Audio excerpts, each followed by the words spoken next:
మీకంతా కూడా తెలుసు. ఈరోజు పరిస్థితి చూస్తే రాష్ట్రంలో అరాచకం నెలకొన్నది, శాంతి భద్రతలు లేదు.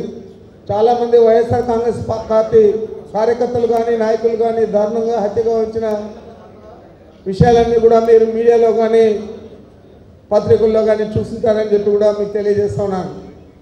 ఇంకొక వైపు చూస్తే నేను ఎముండా అవినీతిని సహించను అని చెప్పే చంద్రబాబు నాయుడు స్వయంగా ఆయన కుమారుడే అవినీతిలో కూరుకుపోయారనే విషయం మీ అందరికీ కూడా తెలుసు. ఈరోజు మీ జిల్లాలో చూస్తే ఇసుక దగ్గర నుంచి లిక్కర్ బ్రాందీ షాపుల దగ్గర నుంచి ఏది కూడా వదలడం లేదు. మట్టి, మన చెరువుల్లో దొరికే మట్టి మీకంతా కూడా తెలుసు. ఏ విధంగా దారుణంగా మట్టిని కూడా అమ్ముకుంటా ఉన్నారు మీకు తెలుసు. మరి రాష్ట్రంలో ఇక్కడ లేని విధంగా గౌరవనీయులు జిల్లా ప్లీనరీ అబ్జర్వర్ శాసనసభ్యులు ఆదిమూల సురేష్ గారిని వేదిక మీదకి రావాల్సిందిగా కోరుతాము. ఈరోజు పరిస్థితి చూస్తే గుంటూరు జిల్లాలో, కృష్ణా జిల్లాలో దాదాపు 1000 ఎకరాలు రాజధాని పేరుతో తీసుకోవడం జరిగింది. మరి ఎన్ని ఇబ్బందులైనా కానీ రైతులు చాలామంది వారు ఈ ల్యాండ్ పూలింగ్ అనే కొత్త పద్ధతి పెడితే దానికి అందరూ కూడా సంతకాలు పెట్టి బలవంతంగా అంగీకరించిన విషయం మీ అందరికీ కూడా తెలుసు. మరి ఇలాంటి పరిస్థితుల్లో ఏదైనా కొత్త భవనాలు నిర్మించాలంటే రాజధానిలో నిర్మించాలి, కానీ రాజధాని కాదని చెప్పి విజయవాడ పట్టణంలో కడితే దాదాపు మన సెక్రటేరియట్కు 25 కిలోమీటర్లు అవుతుంది. అక్కడ మేము ఇందాక సమావేశ స్థలాన్ని చూడబోతే పోలీస్ హెడ్ క్వార్టర్స్ కూడా నిర్మించబడింది. అది చూస్తే అది దగ్గర 30 కిలోమీటర్లు రాజధానికి ఉంటారు. రాజధానిలో భవనాలు నిర్మించేది చూస్తే అక్కడ లోపపు ఇష్టంగా నిర్మించి అక్కడ నీళ్ళన్నీ కూడా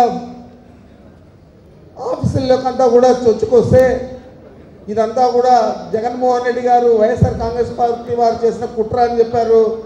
అక్కడ ఆ లోపపు ఇష్టమైన నిర్మాణాన్ని కప్పిపుచ్చుకునేదానికని కూడా మీకు మనవి చేస్తూ ఉన్నాను. ఇంత దారుణంగా వ్యవహరిస్తూ ఉన్నారు. మరి నీటిపారుదల శాఖలో కానీ ఇతరత్ర ఎక్కడైతే కన్నా వారికి డబ్బులు దండుకునేదానికి వీలుందో అక్కడంతా కూడా ఒక పరిశోధన చేసి రీసెర్చ్ చేసి ఎక్కడ డబ్బులు వస్తే అలాంటి కార్యక్రమాలే చేపడుతూ ఉన్నారు. మొన్న దాకా మీకు అంతా తెలుసు, ఆ రోజు రాజశేఖర రెడ్డి గారు పోలవరం ప్రాజెక్ట్ నిర్మిస్తే ప్రాజెక్టు కట్టుకున్న కాలువలు ఎవరు కడతారండి, ఇది డబ్బులు దండుకునేదానికని చెప్పిన చంద్రబాబు నాయుడు ఆ కాలువల మీదే మొన్న కుడి కాలువ మీద పురుషోత్తంపట్నం అని ఒక ఎత్తిపోతల పథకాన్ని పెట్టి దారుణంగా దోచుకున్నారు. అదేవిధంగా ఇప్పుడు ఎడం కాలువ మీద పురుషోత్తంపట్నం పెట్టడం జరిగింది, మొన్న పట్టిసీమ పెట్టడం జరిగింది. ఈ పురుషోత్తంపట్నంలో కూడా దాదాపు 1000 కోట్లు దండుకునేదానికి ఇది దోహదపడతా ఉందని కూడా మీకు మనవి చేస్తూ ఉన్నాను. కాదేది అనర్హం దోచుకోవడానికి అనే రీతిలో ఈ ప్రభుత్వం పనిచేస్తూ ఉంది. మరి ఇంకా మనం మా ప్రాంతాల్లో అయితే నీరు చెట్టు అని చెప్పి కోట్లాది రూపాయలు ప్రతి గ్రామంలో కూడా ఒక్కొక్క చెరువుకు 10 లక్షల నుంచి 25 లక్షల దాకా మంజూరు చేసి తెలుగుదేశం పార్టీ కార్యకర్తలు దోచుకునే విధంగా అందరికీ కూడా ఆర్థికంగా పరిపుష్టి చేయాలనే ఒక ఏకైక లక్ష్యంతో చంద్రబాబు అందరినీ దోచుకునే విధంగా చేయడం జరుగుతూ ఉందని మీకు మనవి చేస్తూ ఉన్నాను. గతంలో ఎప్పుడు కూడా లేదు. రాజశేఖర రెడ్డి గారు ఉన్నారు, చేశారు, అనేక కార్యక్రమాలు చేశారు. ఏదైనా ఇల్లు ఇస్తే పార్టీ చూడకుండా కులం చూడకుండా కేవలం పేదరికాన్నే చూసి ఇల్లు ఇవ్వడం జరిగింది, పెన్షన్ ఇవ్వడం జరిగింది, రాజీవ్ ఆరోగ్యశ్రీ కింద ఉచిత వైద్య సదుపాయం కలిగించడం జరిగింది. ఇలా చెప్పుకుంటూ పోతే అనేక కార్యక్రమాలు, విద్యార్థులకు ఫీజు రియంబర్స్మెంట్ కింద ఉచితంగా విద్య అందించే పరిస్థితి ఏర్పడింది. మైనార్టీలకంతా కూడా 4% రిజర్వేషన్ సౌకర్యం కలిగించబడింది. మరి ఆ విధంగా కాకుండా ఈరోజు ఇండ్లు ఇస్తే జన్మభూమి కమిటీ సభ్యులు ఎవరున్నారో వారి ద్వారా ఇస్తే వారికి కావాల్సిన తెలుగుదేశం పార్టీ నాయకులకు ఇంటి మీద ఇల్లు కట్టుకునేదానికి, ఆల్రెడీ నిర్మించిన ఇల్లుకు బిల్లు చేసుకునేదానికి చేస్తూ ఉన్నారు తప్ప పేదలకు ఇండ్లు కట్టించే విషయమై కేవలం ఇసుమంతా కూడా ఆలోచన చేయలేదని చెప్పేది మీకందరికీ కూడా గ్రామాలలో తెలుసని చెప్పి కూడా మీకు మనవి చేస్తూ ఉన్నాను. అదేవిధంగా పెన్షన్లు ఇస్తూ ఉన్నారు. ఎక్కడైనా భర్త ఉండి భార్య పెన్షన్ తీసుకుంటుంది, విడో పెన్షన్, నా మూడు చచ్చిపోయాడని చెప్పి తీసుకుంటుంది. మా జిల్లాలో అయితే దాదాపు ఒకే మండలంలో 268 పెన్షన్లు తీసుకుంటే ఒక పాంప్లెట్ వేసి మా శాసనసభ్యుడు డాక్టర్ గుడివాడ శాసనసభ్యుడు కూడా వెంకటేశ్వర గారిని వేదిక మీద రావాల్సింది కోరుతున్నాను. డాక్టర్ సునీల్ కుమార్ అని చెప్పి ఆయన పాంప్లెట్ వేసి చెప్తే దాన్ని ఎంక్వైరీ చేస్తే స్వయంగా కలెక్టరే దాన్ని ధృవీకరించాడు. భర్తలుండి కూడా భర్తలు చనిపోయారని విడో పెన్షన్లు తీసుకుంటా ఉన్నారని చెప్పి ధృవీకరించారని చెప్పి కూడా మీకు తెలియజేస్తా ఉన్నాను. దాని విషయమై మా శాసనసభ్యుడు అక్కడ నిరాహార దీక్ష చేస్తే మేము జిల్లా శాసనసభ్యులందరూ కూడా అక్కడ పాల్గొనడం జరిగిందని కూడా మీకు మనవి చేస్తా ఉన్నాను. ఈ విధంగా చెప్పుకుంటూ పోతే జిల్లాలో ప్రతి జిల్లాలో కూడా అనేక అక్రమాలు చోటు చేసుకున్నాయి. ఈ ప్రభుత్వం ఇంకా ఎక్కువ కాలం కొనసాగితే తప్పకుండా పేదలకు, రైతులకు అందరికీ కూడా అన్యాయం జరిగే పరిస్థితి ఏర్పడుతుందని కూడా మీకు మనవి చేస్తా ఉన్నాను.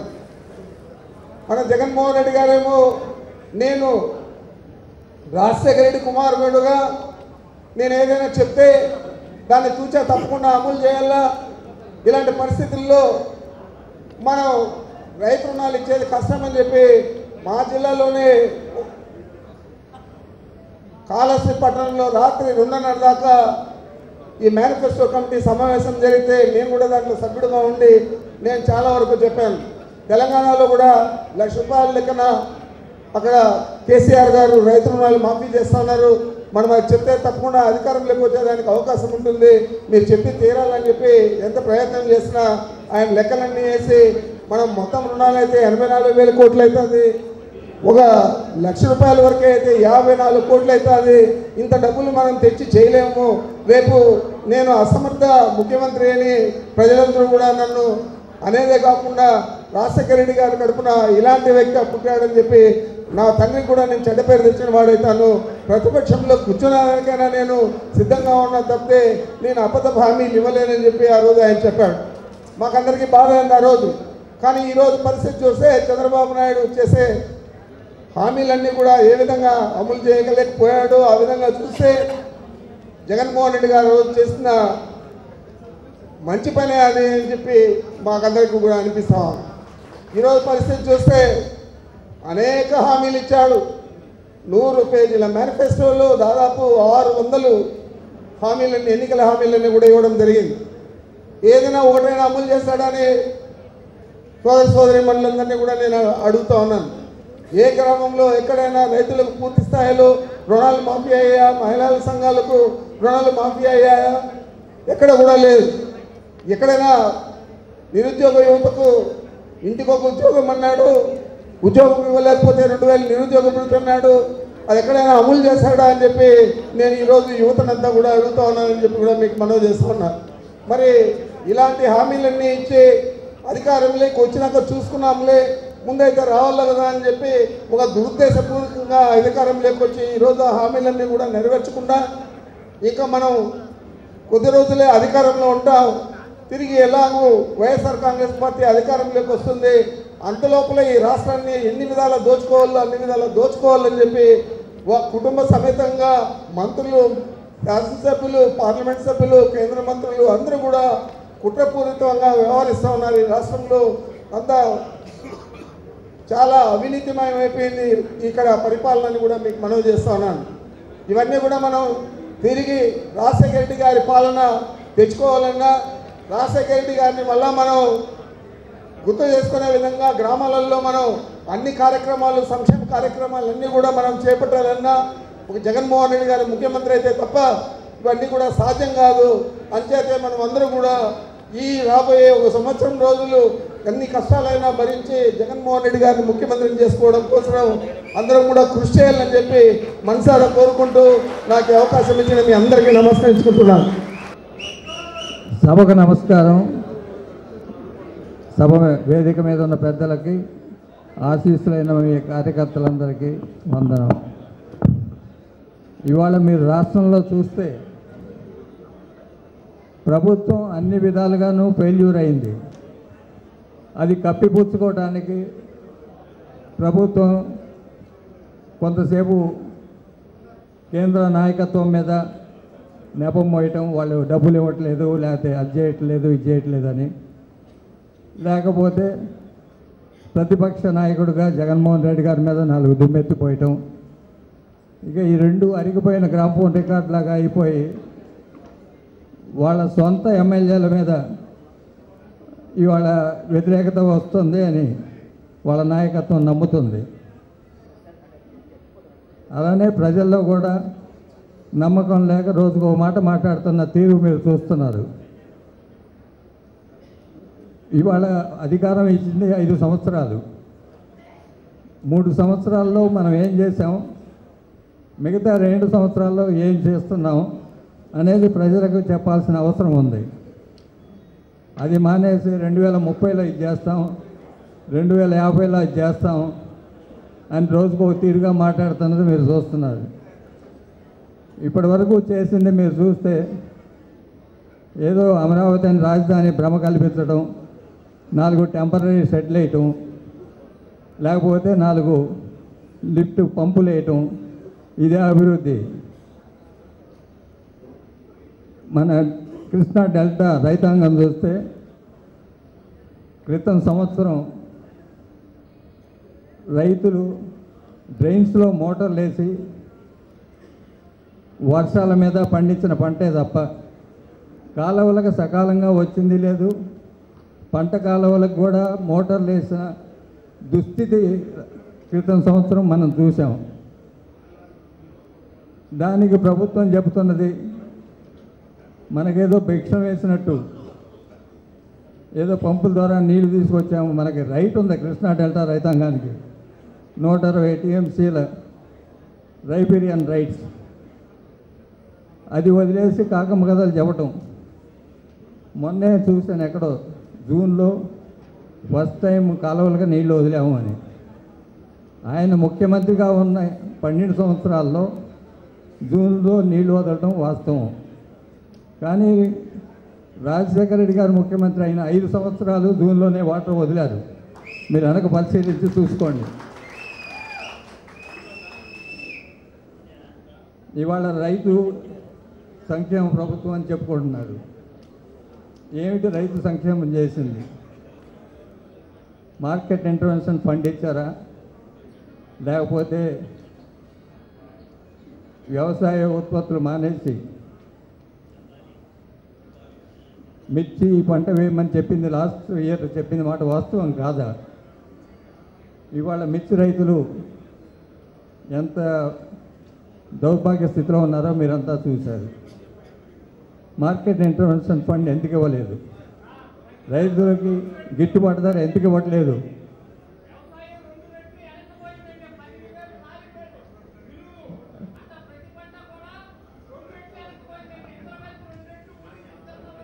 ఇవన్నీ డిమాండ్ చేయాల్సిన అవసరం ఉంది.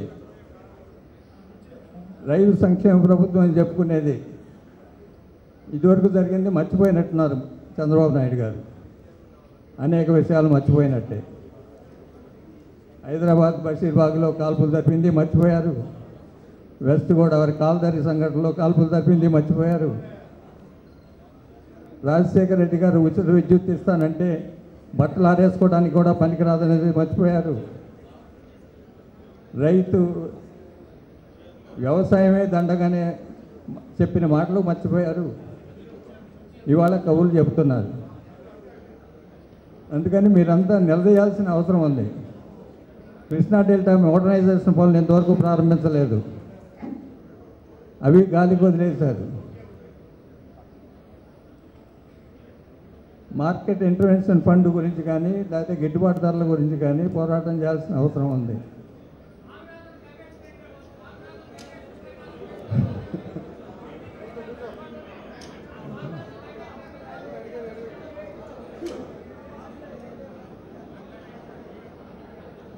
ఇట్లా చెప్పుకుంటూ పోతే సమస్యలు ఉంటాయి.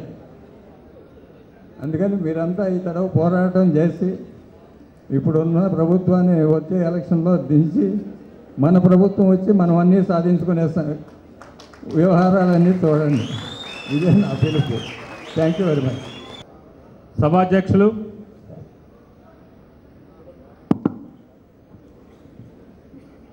కొలుసు పార్థసారథి గారు,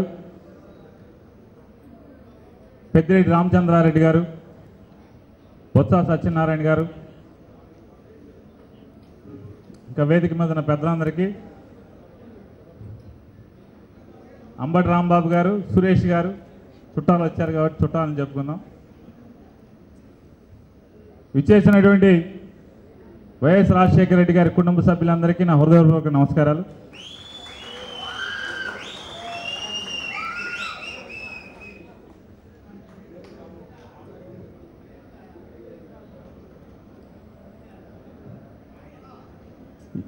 ఈ రోజున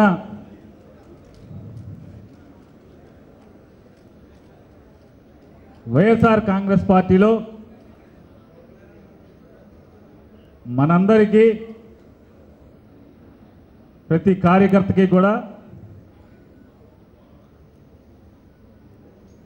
బాగా హుషారుగా ఉన్నాం అందరం.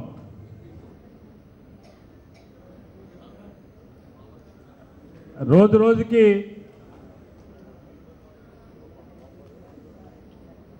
జగన్మోహన్ రెడ్డి గారు పేదల కోసం, రైతాంగం కోసం, యువత కోసం, ఉద్యోగస్తుల కోసం, ఈ రాష్ట్రంలోని తెలుగుదేశం ప్రభుత్వం చేత వేధించబడిన ప్రతి ఒక్కరి కోసం ముఖ్యమంత్రిగా ప్రమాణం చేయటానికి అడుగడుగు ముందుకు పడుతుందనేది మన కళ్ళకు కనపడుతుంది.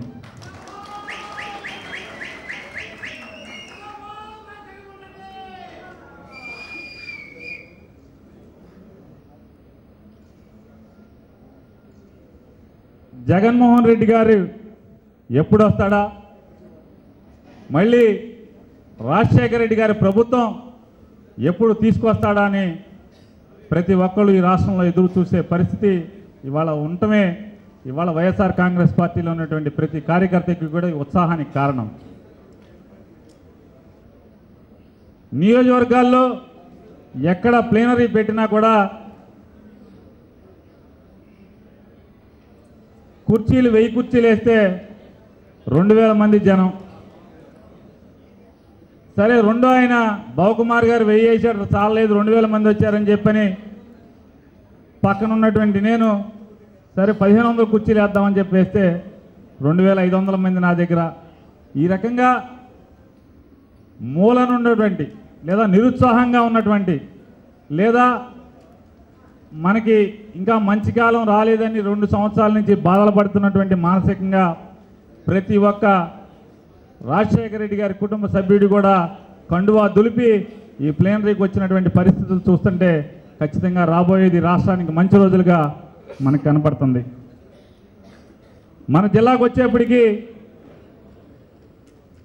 మొన్నే చూసాం, చంద్రబాబు నాయుడు గారు అలాగే ఇరిగేషన్ శాఖ మంత్రి దేవినేని ఉమామహేశ్వరరావు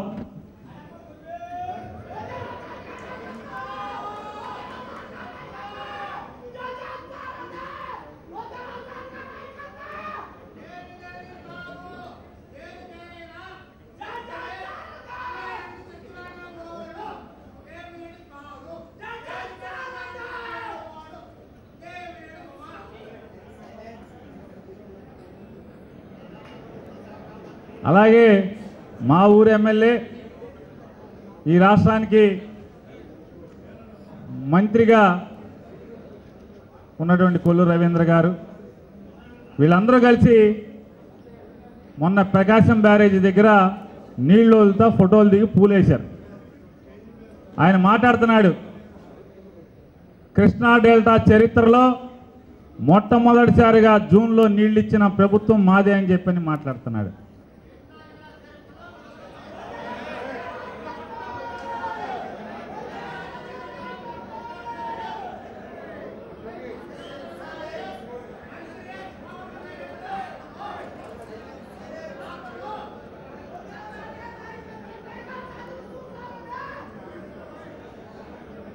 ఇవాళ మనకు అర్థం కానిది ఒకటి, ఈ దేవినేని ఉమా అనేవాడికి కనీసం సిగ్గు శరం ఉందా అనేది మనకు అర్థం కాని పరిస్థితి. చంద్రబాబు నాయుడు కంటే 67 ఏళ్ళ వయసు వచ్చింది, కొంచెం జ్ఞాపక శక్తి తగ్గింది, అల్జిమర్స్ వ్యాధి అనేది అంటారు దాన్ని. నేను డాక్టర్ని కాదు, బేకం చదువుకున్నాను. అతనికంటే మతిమరుపు వచ్చింది. ఎవరన్నా మనుషులు వస్తుంటే వెనకాల ఎవడొకడు తొండపు దశార్జనార్థం లాంటివాడు ఎవరన్నా అంటే మనిషి కనపట్టు, పొట్టిగా ఉంటాడు. చంద్రబాబు వెనకాల కూర్చుని చొక్కా చాటు నుంచి చూసి పలానా వస్తున్నాడు, వరలరామయ్య వస్తున్నాడంటే ఏ రామయ్య అంటాడు.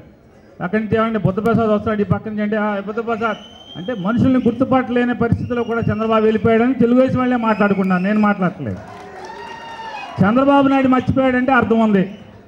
ఈ జిల్లాలో తిరిగావు, రాజశేఖర రెడ్డి ప్రభుత్వం ఉండగా ఈ జిల్లాలో నువ్వు ఎమ్మెల్యేగా బతికావు. నీకు సిగ్గు లేదా, లేకపోతే నీకు మతిమరుపు వచ్చిందా, నీకు జ్ఞానం లేదా అని ఉమాను ప్రశ్నిస్తున్నాం. రాజశేఖర రెడ్డి గారు ఉన్నటువంటి 5 సంవత్సరాలు జూన్ మాసంలో నీళ్లు ఇవ్వకుండా ఏ సంవత్సరం గడిచిందా అనేది కూడా మనం ఉమాను ప్రశ్నిస్తున్నాం. ఒక సంవత్సరం అయితే ఎమ్మెల్యేలు సార్తో సహా అందరం వెళ్ళి, సార్ మాకు జూన్లో వద్దండి, ఇంకా పొలాలు తయారవలేదు, జూలై కాదు జూలై ఆఖరికి ఇవ్వండి నీళ్ళు అని చెప్పి మేము ఆయన జూన్లో కాలం ఎత్తుతా అంటే మేము జూలై వరకు ఆగమని చెప్పి అడిగినటువంటి సంవత్సరం కూడా ఉంది. పట్టిసీమలో నీళ్ళు ఇచ్చానని చెప్పని ఇవాళ మాట్లాడిన పరిస్థితులు ఉన్నాయి.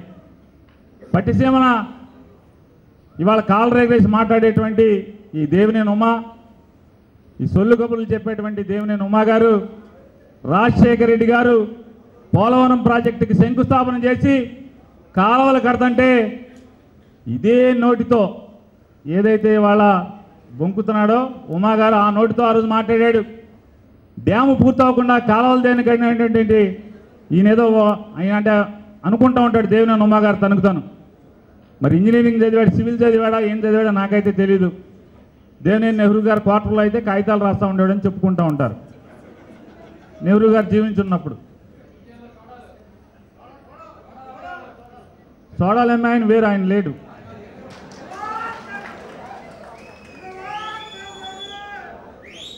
ఆ రోజు కాలువలు ఎందుకు కడుతున్నాడని చెప్పని వాగినటువంటి ఈ మంత్రి ఇవాళ అదే ఏ రాజశేఖర రెడ్డి గారు నిర్మాణం చేశాడో ఆ కాలువల్లో ఒక 20 పంపులు పెట్టి ఆ నీళ్ళు వదిలి దాన్ని జోగి రమేష్ ఇంటి వెనకాల పచ్చగా కనపడంగానే ఏ నీళ్ళో కూడా తెలియదు మనకు, పోలవరం నీళ్ళ తెలియదు, వర్షం నీళ్ళ తెలియదు. అక్కడ 4 పూలేసి హారతిచ్చి పట్టిసీమ నీళ్లు తెచ్చామంటాడు. ఎవడికి వస్తున్నాయి ఆ పట్టిసీమలు అంటే మాకు బందరగరావు, అవినీటిరావు, పెడంగరావు, కైకిలూరురావు, ఈ 4 నియోజకవర్గాల్లో తాగుతాకు నీళ్ళు లేవు మాకు 3 ఏళ్ళ నుంచి. చాలా గ్రామాల్లో 3 సంవత్సరాల నుంచి సార్వా పంటను కూడా ఉన్న ఊళ్ళు నా నియోజకవర్గంలో ఉన్నాయి, కోడూరు మండలంలో ఉన్నాయి, నాగాలంక మండలంలో ఉన్నాయి, కుర్తివెన్ను మండలంలో ఉన్నాయి, కైకిలూరు, కలిదిండి మండలాల్లో కూడా గడచిన చంద్రబాబు ముఖ్యమంత్రి ఎక్కిన దగ్గర నుంచి కూడా ఇంతవరకు సాగు చేయని గ్రామాలు ఉన్నాయి. మరి ఈ పట్టిసీమ నీళ్ళు ఎక్కడ పోశాడు? ఆ నీళ్ళు మాకేయి, మాకు తాగు కూడా నీళ్ళు రాలేదు. గన్నవ వంశీ గారి పొలాల సంగతి ఏమో తెలియదు కానీ ఆయన అయితే మట్టి బాగా తోలుతున్నాడు, మట్టి బాగా మెరక చేస్తున్నాడు. ఎయిర్పోర్ట్ ఎదురుకుండా ఒక ఎంపీ గారిది 57 ఎకరాలు 55 ఎకరాలు ఎంత చెప్తున్నారు, 7.5 కోట్లు ఫీజు అయిందంట ఆ మట్టి తోలతాకి. ఇక పంటల బంగారంలా దొరికింది బ్రహ్మలింగయ్య చెరువు. ఇక బ్రహ్మలింగయ్య చెరువు తవ్వి ఇంకా అవల ఆయాసం కూడా రావట్లే అతనికి. ఈ ఊరు ఆయన ఉన్నాడు, ఈ కృష్ణాదేవి మొత్తం ఇక ఆయనదే. అసలు అర్థం కాదు ఏంటంటే, ఎవడన్నా డబ్బు లేనివాడు కక్కుర్తి పడ్డాడంటే అర్థం ఉంది. వీళ్ళకి మూలిగి చచ్చినంత ఉంది, మనవాళ్ళు ముని మనవాళ్ళకి కూడా సరిపడా ఉందని చెప్పి మీ వాళ్ళు చెప్తున్నారు. మీ ఇక్కడ జనం అక్కడ జనం ఏం చేసుకుంటారు ఈ పాపపు సంపాదన అనేది ఒక్కరోజు కూడా చంద్రబాబు మాట్లాడాలని. ఎందుకురా ఈ పాపం మనకి, ఈ ఇసుకేంటి, మట్టి ఏంటి, అసలు ఈ గోలేంటి మనకి ఇదంతా అని చెప్పినది ఒక్కరోజు నోరు తెరిచి పాపాన్ని పోలేదు. జనాలకు మంచిలు ఇచ్చారో లేదో తెలియదు కానీ ఈ నియోజకవర్గాల్లో కోడి పందాలు మాత్రం చంకలో పెట్టుకుని ఫోటోలు దిగి హీరోల్లాగా పోజు కొడతారు. ఎవడన్నా గ్రామాల్లో తాగునీళ్ళు లేని వాళ్ళకి మంచిలు ఇచ్చి పోజు కొడితే అర్థం ఉంది. ఇప్పుడు ఎక్కడన్నా సారథి గారు నీళ్ళు ఇవ్వలేకపోయాడు అని ఈ నియోజకవర్గంలో ఒక చోట ఎక్కడన్నా గతంలో ఆ ఊరికి వెళ్ళి నీళ్లు తీసుకెళ్ళి మంచి నీళ్ళు తీసుకెళ్ళి పంపు తిప్పి సారథికి పోజు కొట్టు. మేము కూడా ఏమో సారథి గారికి అయిందిరా బాబు కరెక్ట్గా చేసాడు అని చెప్పి అనుకుంటాం కదా. కానీ ఇదేంటే నువ్వు తీసుకెళ్ళి ఏం చేస్తున్నావు? ఆ ఊళ్ళో ఒక సాగుకారుని పెట్టి ఆయన ఎవరు నానియో ఏదో అంటారు, నా పేరు అనుకుంటా. ఆ ఊళ్ళో ఒక ఆయన చేతిలో పుంజులు బరి పెడతాడు, ఇక్కడ ఇంకోటి పేరు బరి పెడతాడు, పుంజు పెడతాడు. ఈ కోడి పందాలు అలవాటు చేసి అంటే వ్యసనాలు అలవాటు చేసి తద్వారా డబ్బు సంపాదించడం, ప్రజల జేబులు కొల్లగొట్టడం. ఇవాళ ఎంత భయపడిపోతున్నారంటే పెనమలూరు నియోజకవర్గంలో, గన్నవరం నియోజకవర్గంలో ఇల్లు కట్టాలంటే ప్రజలు భయపడుతున్నారు. ఎందుకంటే ఇల్లు కట్టిన కాడి నుంచి ఎవడన్నా పంచాయతీ సెక్రటరీ వస్తాడు, ఎవడన్నా మున్సిపాలిటీ వాడు వస్తాడు, ఎమ్మెల్యే వచ్చేస్తున్నాడు ఇంటికాడికి అనేది అసలు ఆశ్చర్యకరమైన విషయం.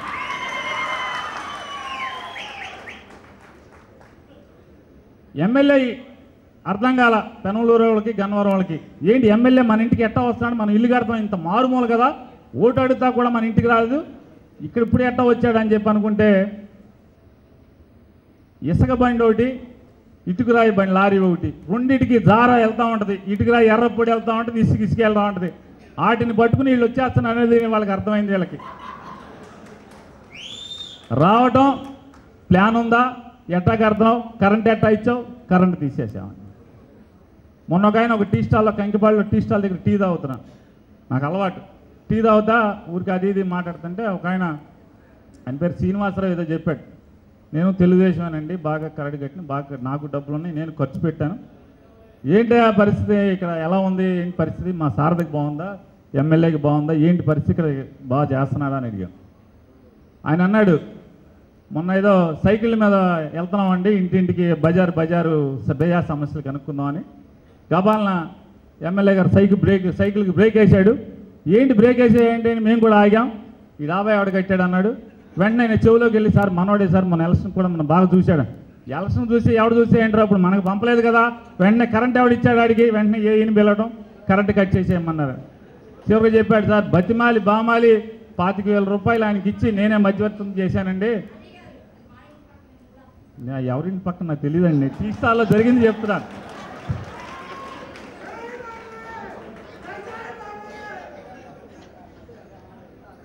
₹25,000 కవర్లో పెట్టి ఇస్తే కానీ మళ్ళీ ఇంటికి కవర్ ఇవ్వలేదు, ఇంటికి కరెంట్ ఇవ్వలేదు.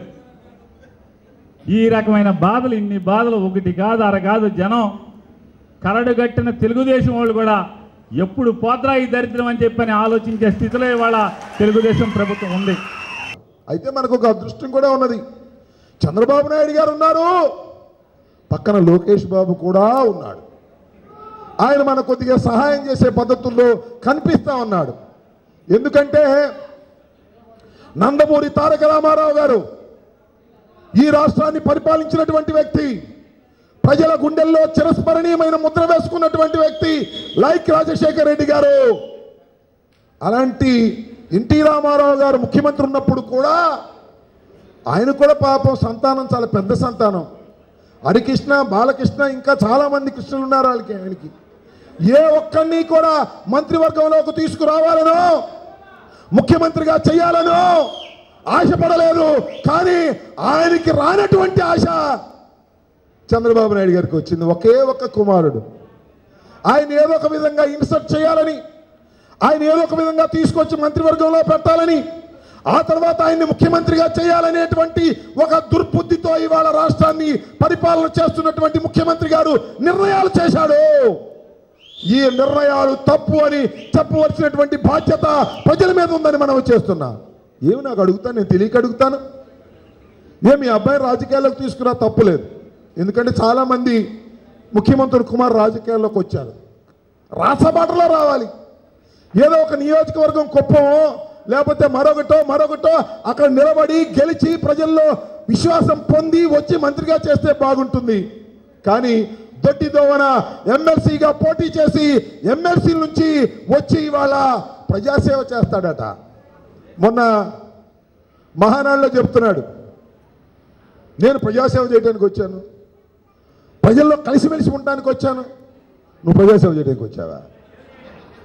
నువ్వు ఎందుకు వచ్చావో మాకు తెలుసు. ఎందుకు వచ్చావు? చంద్రబాబు నాయుడు గారికి ఇచ్చే సూట్ కేసులు మోయడానికి వచ్చావు. లేదా చంద్రబాబు నాయుడు గారికి ఇచ్చేటటువంటి డబ్బులు లెక్కేయడానికి వచ్చావు. నీకు మంత్రిగా చేసేటటువంటి శక్తి, సామర్థ్యం, అర్హత లేదు. మైక్ ఇస్తే ఏం మాట్లాడతాడో తెలియదు. మైక్ ఇస్తే చంద్రబాబు నాయుడు గారు గజగజగజ వణికిపోతూ ఉంటాడు. ఎందుకంటే మా అబ్బాయి ఏం మాట్లాడతాడో ఏంటో, ఎవరిని ఏమంటాడో తెలియదు. సైకిల్కి ఓటేస్తే ఉరేసుకున్నట్టే అంటాడు. నేను ఎందుకు చెప్తున్నాను? తప్పులు మాట్లాడవచ్చు, తప్పు లేదు. తప్పులు మాట్లాడేవాడు మంత్రి ఎందుకయ్యా? ముందు నేర్చుకోవయ్యా బాబు. రైట్లు మాట్లాడడం నేర్చుకున్న తర్వాత ఈ రాష్ట్రానికి మంత్రి సంతోషమే. మొన్నేదో మధ్యన అన్నాడు, తెలుగుదేశం పార్టీ తరఫున పివి నరసింహారావు గారు ప్రధానమంత్రి చేశాడు. హిస్టరీ తెలియదేమో నాకు అర్థం. ఏదో అశోకుడు గురించో అలెగ్జాండర్ గురించో అయితే తెలియదు అనుకోవచ్చు, కానీ మన కళ్ళ ముందు పెరిగి మన కళ్ళ ముందు ప్రధానమంత్రిగా చేసిన తెలుగువాడి గురించి మాట్లాడటం తెలుగుదేశం తరపు నుంచి గెలిచాయంట. ఏమిటో మరి నాకు అర్థం కాల. మొన్న చంద్రబాబు నాయుడు గారు అంటున్నారు, నేను మా అబ్బాయి కన్నా ఏం తక్కువ కాదు, ఒలింపిక్స్లో గెలిస్తే వాళ్ళకు నోబెల్ బహుమతి ఇస్తాను అని. ఏమొచ్చిందో ఏమిటో నాకు అర్థం కాల తెలుగుదేశం వాళ్ళకి. ఆ పార్టీలో చేరిన వాళ్ళందరూ తప్పులే.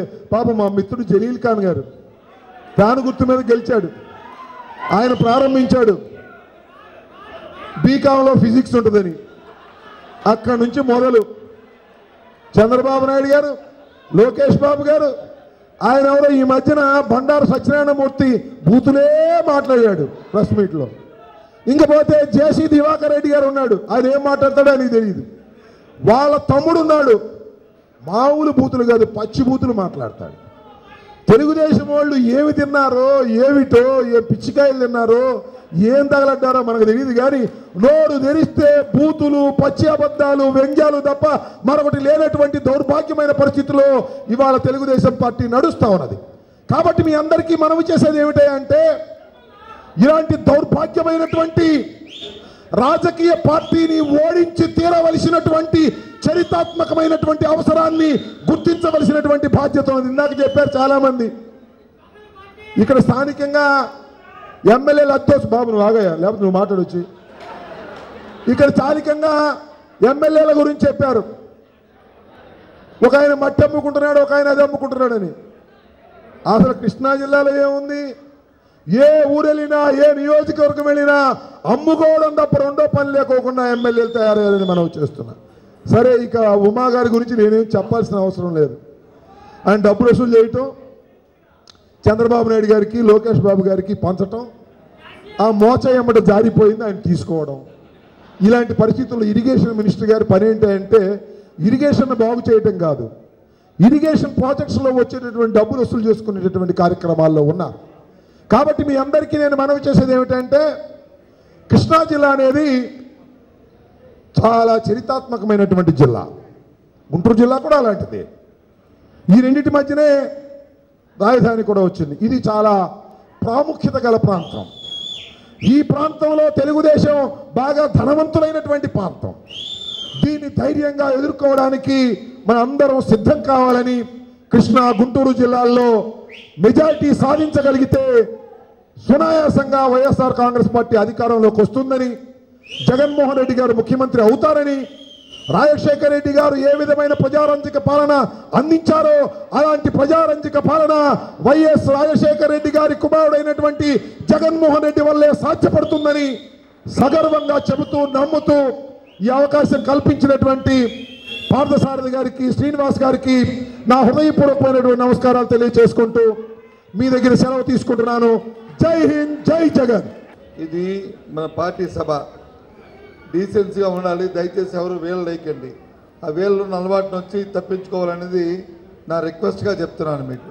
ఇంకొక సభలో ఇదే ఆఖరి సభ, ఇంకో సభలో మాత్రం వేళ్ళు మాత్రం ఉండకూడదు. దానికి మనం ఒక సాంప్రదాయాలు మనం పాటించుకోవాలి. దయచేసి వేలు వేయాలంటే బయటికి వెళ్ళి వేలు వేసుకోండి. సభకు నమస్కారం. గౌరవ ఈ సమావేశ అధ్యక్షులు, ఈ జిల్లా అధ్యక్షుడు, మిత్రుడు, గౌరవ పెద్దలు సోదరుడు పార్థసారథి గారికి, వేదిక మీద ఉన్న గౌరవ శాసనసభ్యులు, మాజీ శాసనసభ్యులు, గౌరవ నియోజకవర్గ సమన్వయకర్తలు, వివిధ పార్టీ పెద్దలు, ముందున్న సోదరులు సోదరిమణులు పెద్దలందరికీ కూడా నా హృదయపూర్వక నమస్కారాలు. మనం ఈరోజు ఇక్కడ మన జిల్లా తాలూకు ప్లేనరీ సమావేశం జరుపుకుంటున్నాం. సుమారు 3 గంటలకి మనం ప్రారంభించుకున్నాం. ఇప్పుడు 7 అవుతుంది. ఇంకొక 10 నిమిషాల్లోనూ పావు గంటలోనూ ఇది పూర్తవుతుంది. ఈ సమావేశం తాలూకు ఆలోచన, దీని తాలూకు ఆబ్జెక్టివ్ ఉద్దేశం ఏంటంటే, మన పెద్దలందరూ కూడా మాట్లాడినప్పుడు విషయాన్ని కూడా చెప్పారు మీకు అందరికి కూడా. మన నాయకుడు జగన్మోహన్ రెడ్డి గారు రాష్ట్రంలో సమావేశం ఏర్పాటు చేసి, పెద్దలతో సమావేశం ఏర్పాటు చేసి, రేపు 8, 9 తేదీల్లో మన ప్రీతమ నాయకుడు దివంగత నేత రాజశేఖర రెడ్డి గారి తాలూకా పుట్టినరోజు జయంతి రోజు 8వ తేదీన, ఆ తేదీ నాడు రాష్ట్ర ప్లీనరీ సమావేశం ఏర్పాటు చేయాలని, ఆ ప్లీనరీ సమావేశానికి ముందుగా జిల్లా స్థాయిలోనూ దానికి ముందుగా శాసనసభ స్థాయిలో సమావేశాలు ఏర్పాటు చేసుకోవాలి. ఆ సమావేశాల్లో స్థానికంగా శాసనసభ నియోజకవర్గాల్లో ఉన్న సమస్యలని, పార్టీ పనితీరుని, దాంతోపాటు ప్రభుత్వం తాలూకా పనితీరుని, ఆయా నియోజకవర్గాల్లో ప్రజలు పడుతున్న ఇబ్బందుల్ని, కష్టాలని, వాటన్నింటినీ కూడా మనం గుర్తించి వాటిని తీర్మానాల రూపంలో చేసి మరి అక్కడ నుంచి జిల్లాకు పంపించి, జిల్లా యావత్తు జరుగుతున్న సమస్యల పట్ల ఇందాక పెద్దలు మాట్లాడారు. మన జిల్లాలో ముఖ్యంగా ఈ జిల్లాలో ఉన్న సాగునీరుకున్న ఇబ్బందుల్ని, అలాగే తాగునీరుకున్న ఇబ్బందుల్ని, మన పులిచింద్ర ప్రాజెక్టు పూర్తవుతే ఈ జిల్లా ఎంత సస్యశ్యామలంగా ఉండేదో, రైతాంగం ఎంత ఆనందంగా ఉండేవో ఆ విషయాన్ని కానీ, లేదు రాష్ట్ర విభజన జరిగిన నేపథ్యంలో ఏదైతే రాష్ట్రాలకు రావాల్సిన ప్రత్యేక హోదా అనే అంశం ఏదైతే ఉందో, అంశాన్ని మళ్ళీ మనం అందరం కూడా అన్ని జిల్లాల్లోనూ దీన్ని తీర్మానం రూపంలో తీసుకొచ్చి ఇది చేయాలి, చేసి తీరాలి, ఇది వస్తే తప్ప ఎవరికి ఉపాధి ఉండదు, ఈ రాష్ట్ర అభివృద్ధి ఉండదనే అంశాన్ని కానీ, అలాగే ఇంకా ఉన్న వివిధ సమస్యల పట్ల, అలాగే ఈ రాష్ట్రం తాలూకా పనితీరు పట్ల, ఈ రాష్ట్ర ప్రభుత్వం ఏ రకమైన పరిపాలన జరుగుతుందో, ఏ రకమైన అరాచక పరిపాలన ఉందో, ఆ పరిపాలన విధానాన్ని ఇలాంటి సమావేశాల ద్వారా ఇక్కడికి వచ్చిన కార్యకర్తలందరూ, మీ అందరూ కార్యకర్తలు, సామాన్య కార్యకర్తలు కాదు, మీరు క్రియాశీల కార్యకర్తలు. ఒక్కొక్కరు ఒక గ్రామాన్ని, ఒక మండలాన్ని, ఒక నియోజకవర్గాన్ని ప్రభావితం చేసే వ్యక్తులు ఇక్కడ కూర్చున్నవారు మనందరం కూడా. కాబట్టి మన ఇలాంటి సమావేశాలు ఈ సందర్భంగా ఈ పెద్దలు మాట్లాడిన విషయాలు కానీ, మీ నుంచి వచ్చిన స్పందన కానీ, మీరు చెప్తున్న అంశాలు కానీ అవన్నింటినీ కూడా క్రోడీకరించుకొని రేపు జరిగే 8, 9 తేదీల్లో జరిగే ప్లీనరీ సమావేశంలో ఇంకో సంవత్సరంన్నరలో ఎన్నికలు జరగబోతున్నాయి. ఆ ఎన్నికల్లో మన పార్టీ తాలూకా విధానాన్ని, మనం ఏ విధానాన్ని అవలంబించాలి, ఏ విధానమైన నిర్ణయాన్ని మనం ప్రకటించాలి, మన నాయకుల ద్వారా ఏ మాటలు మనం మాట్లాడించి రాష్ట్రంలో ఉండాలనేది ఆయనకు అవగాహన రావడానికి రేపు సమావేశం జరుపుకోవడానికి ముందుగా ఈ సమావేశం అని చెప్పి మీ అందరికీ మనవి చేస్తున్నాను. ఆ నేపథ్యంలో ఇవాళ ఆఖరిగా ఈ 12 జిల్లాల్లో సమావేశాలు అయిపోయాయి. ఇవాళ 13వ ఆఖరిగా జరుగుతున్న సమావేశం ఇవాళ మన కృష్ణా జిల్లాలో జరుగుతుంది. మరి కాబట్టి ఇది ఆఖరి సమావేశంలో మీ అందరూ కూడా మీ తాలూకా ఉత్సాహాన్ని, మీ తాలూకా మీ తాలూకా పట్టుదలని చూపెట్టి మీ అందరికీ కూడా ఇదే పట్టుదలని, ఇదే ఉత్సాహాన్ని మన ముందు అందరికీ మన ముందు ఒక గుర్తున్న బాధ్యత ఉంది.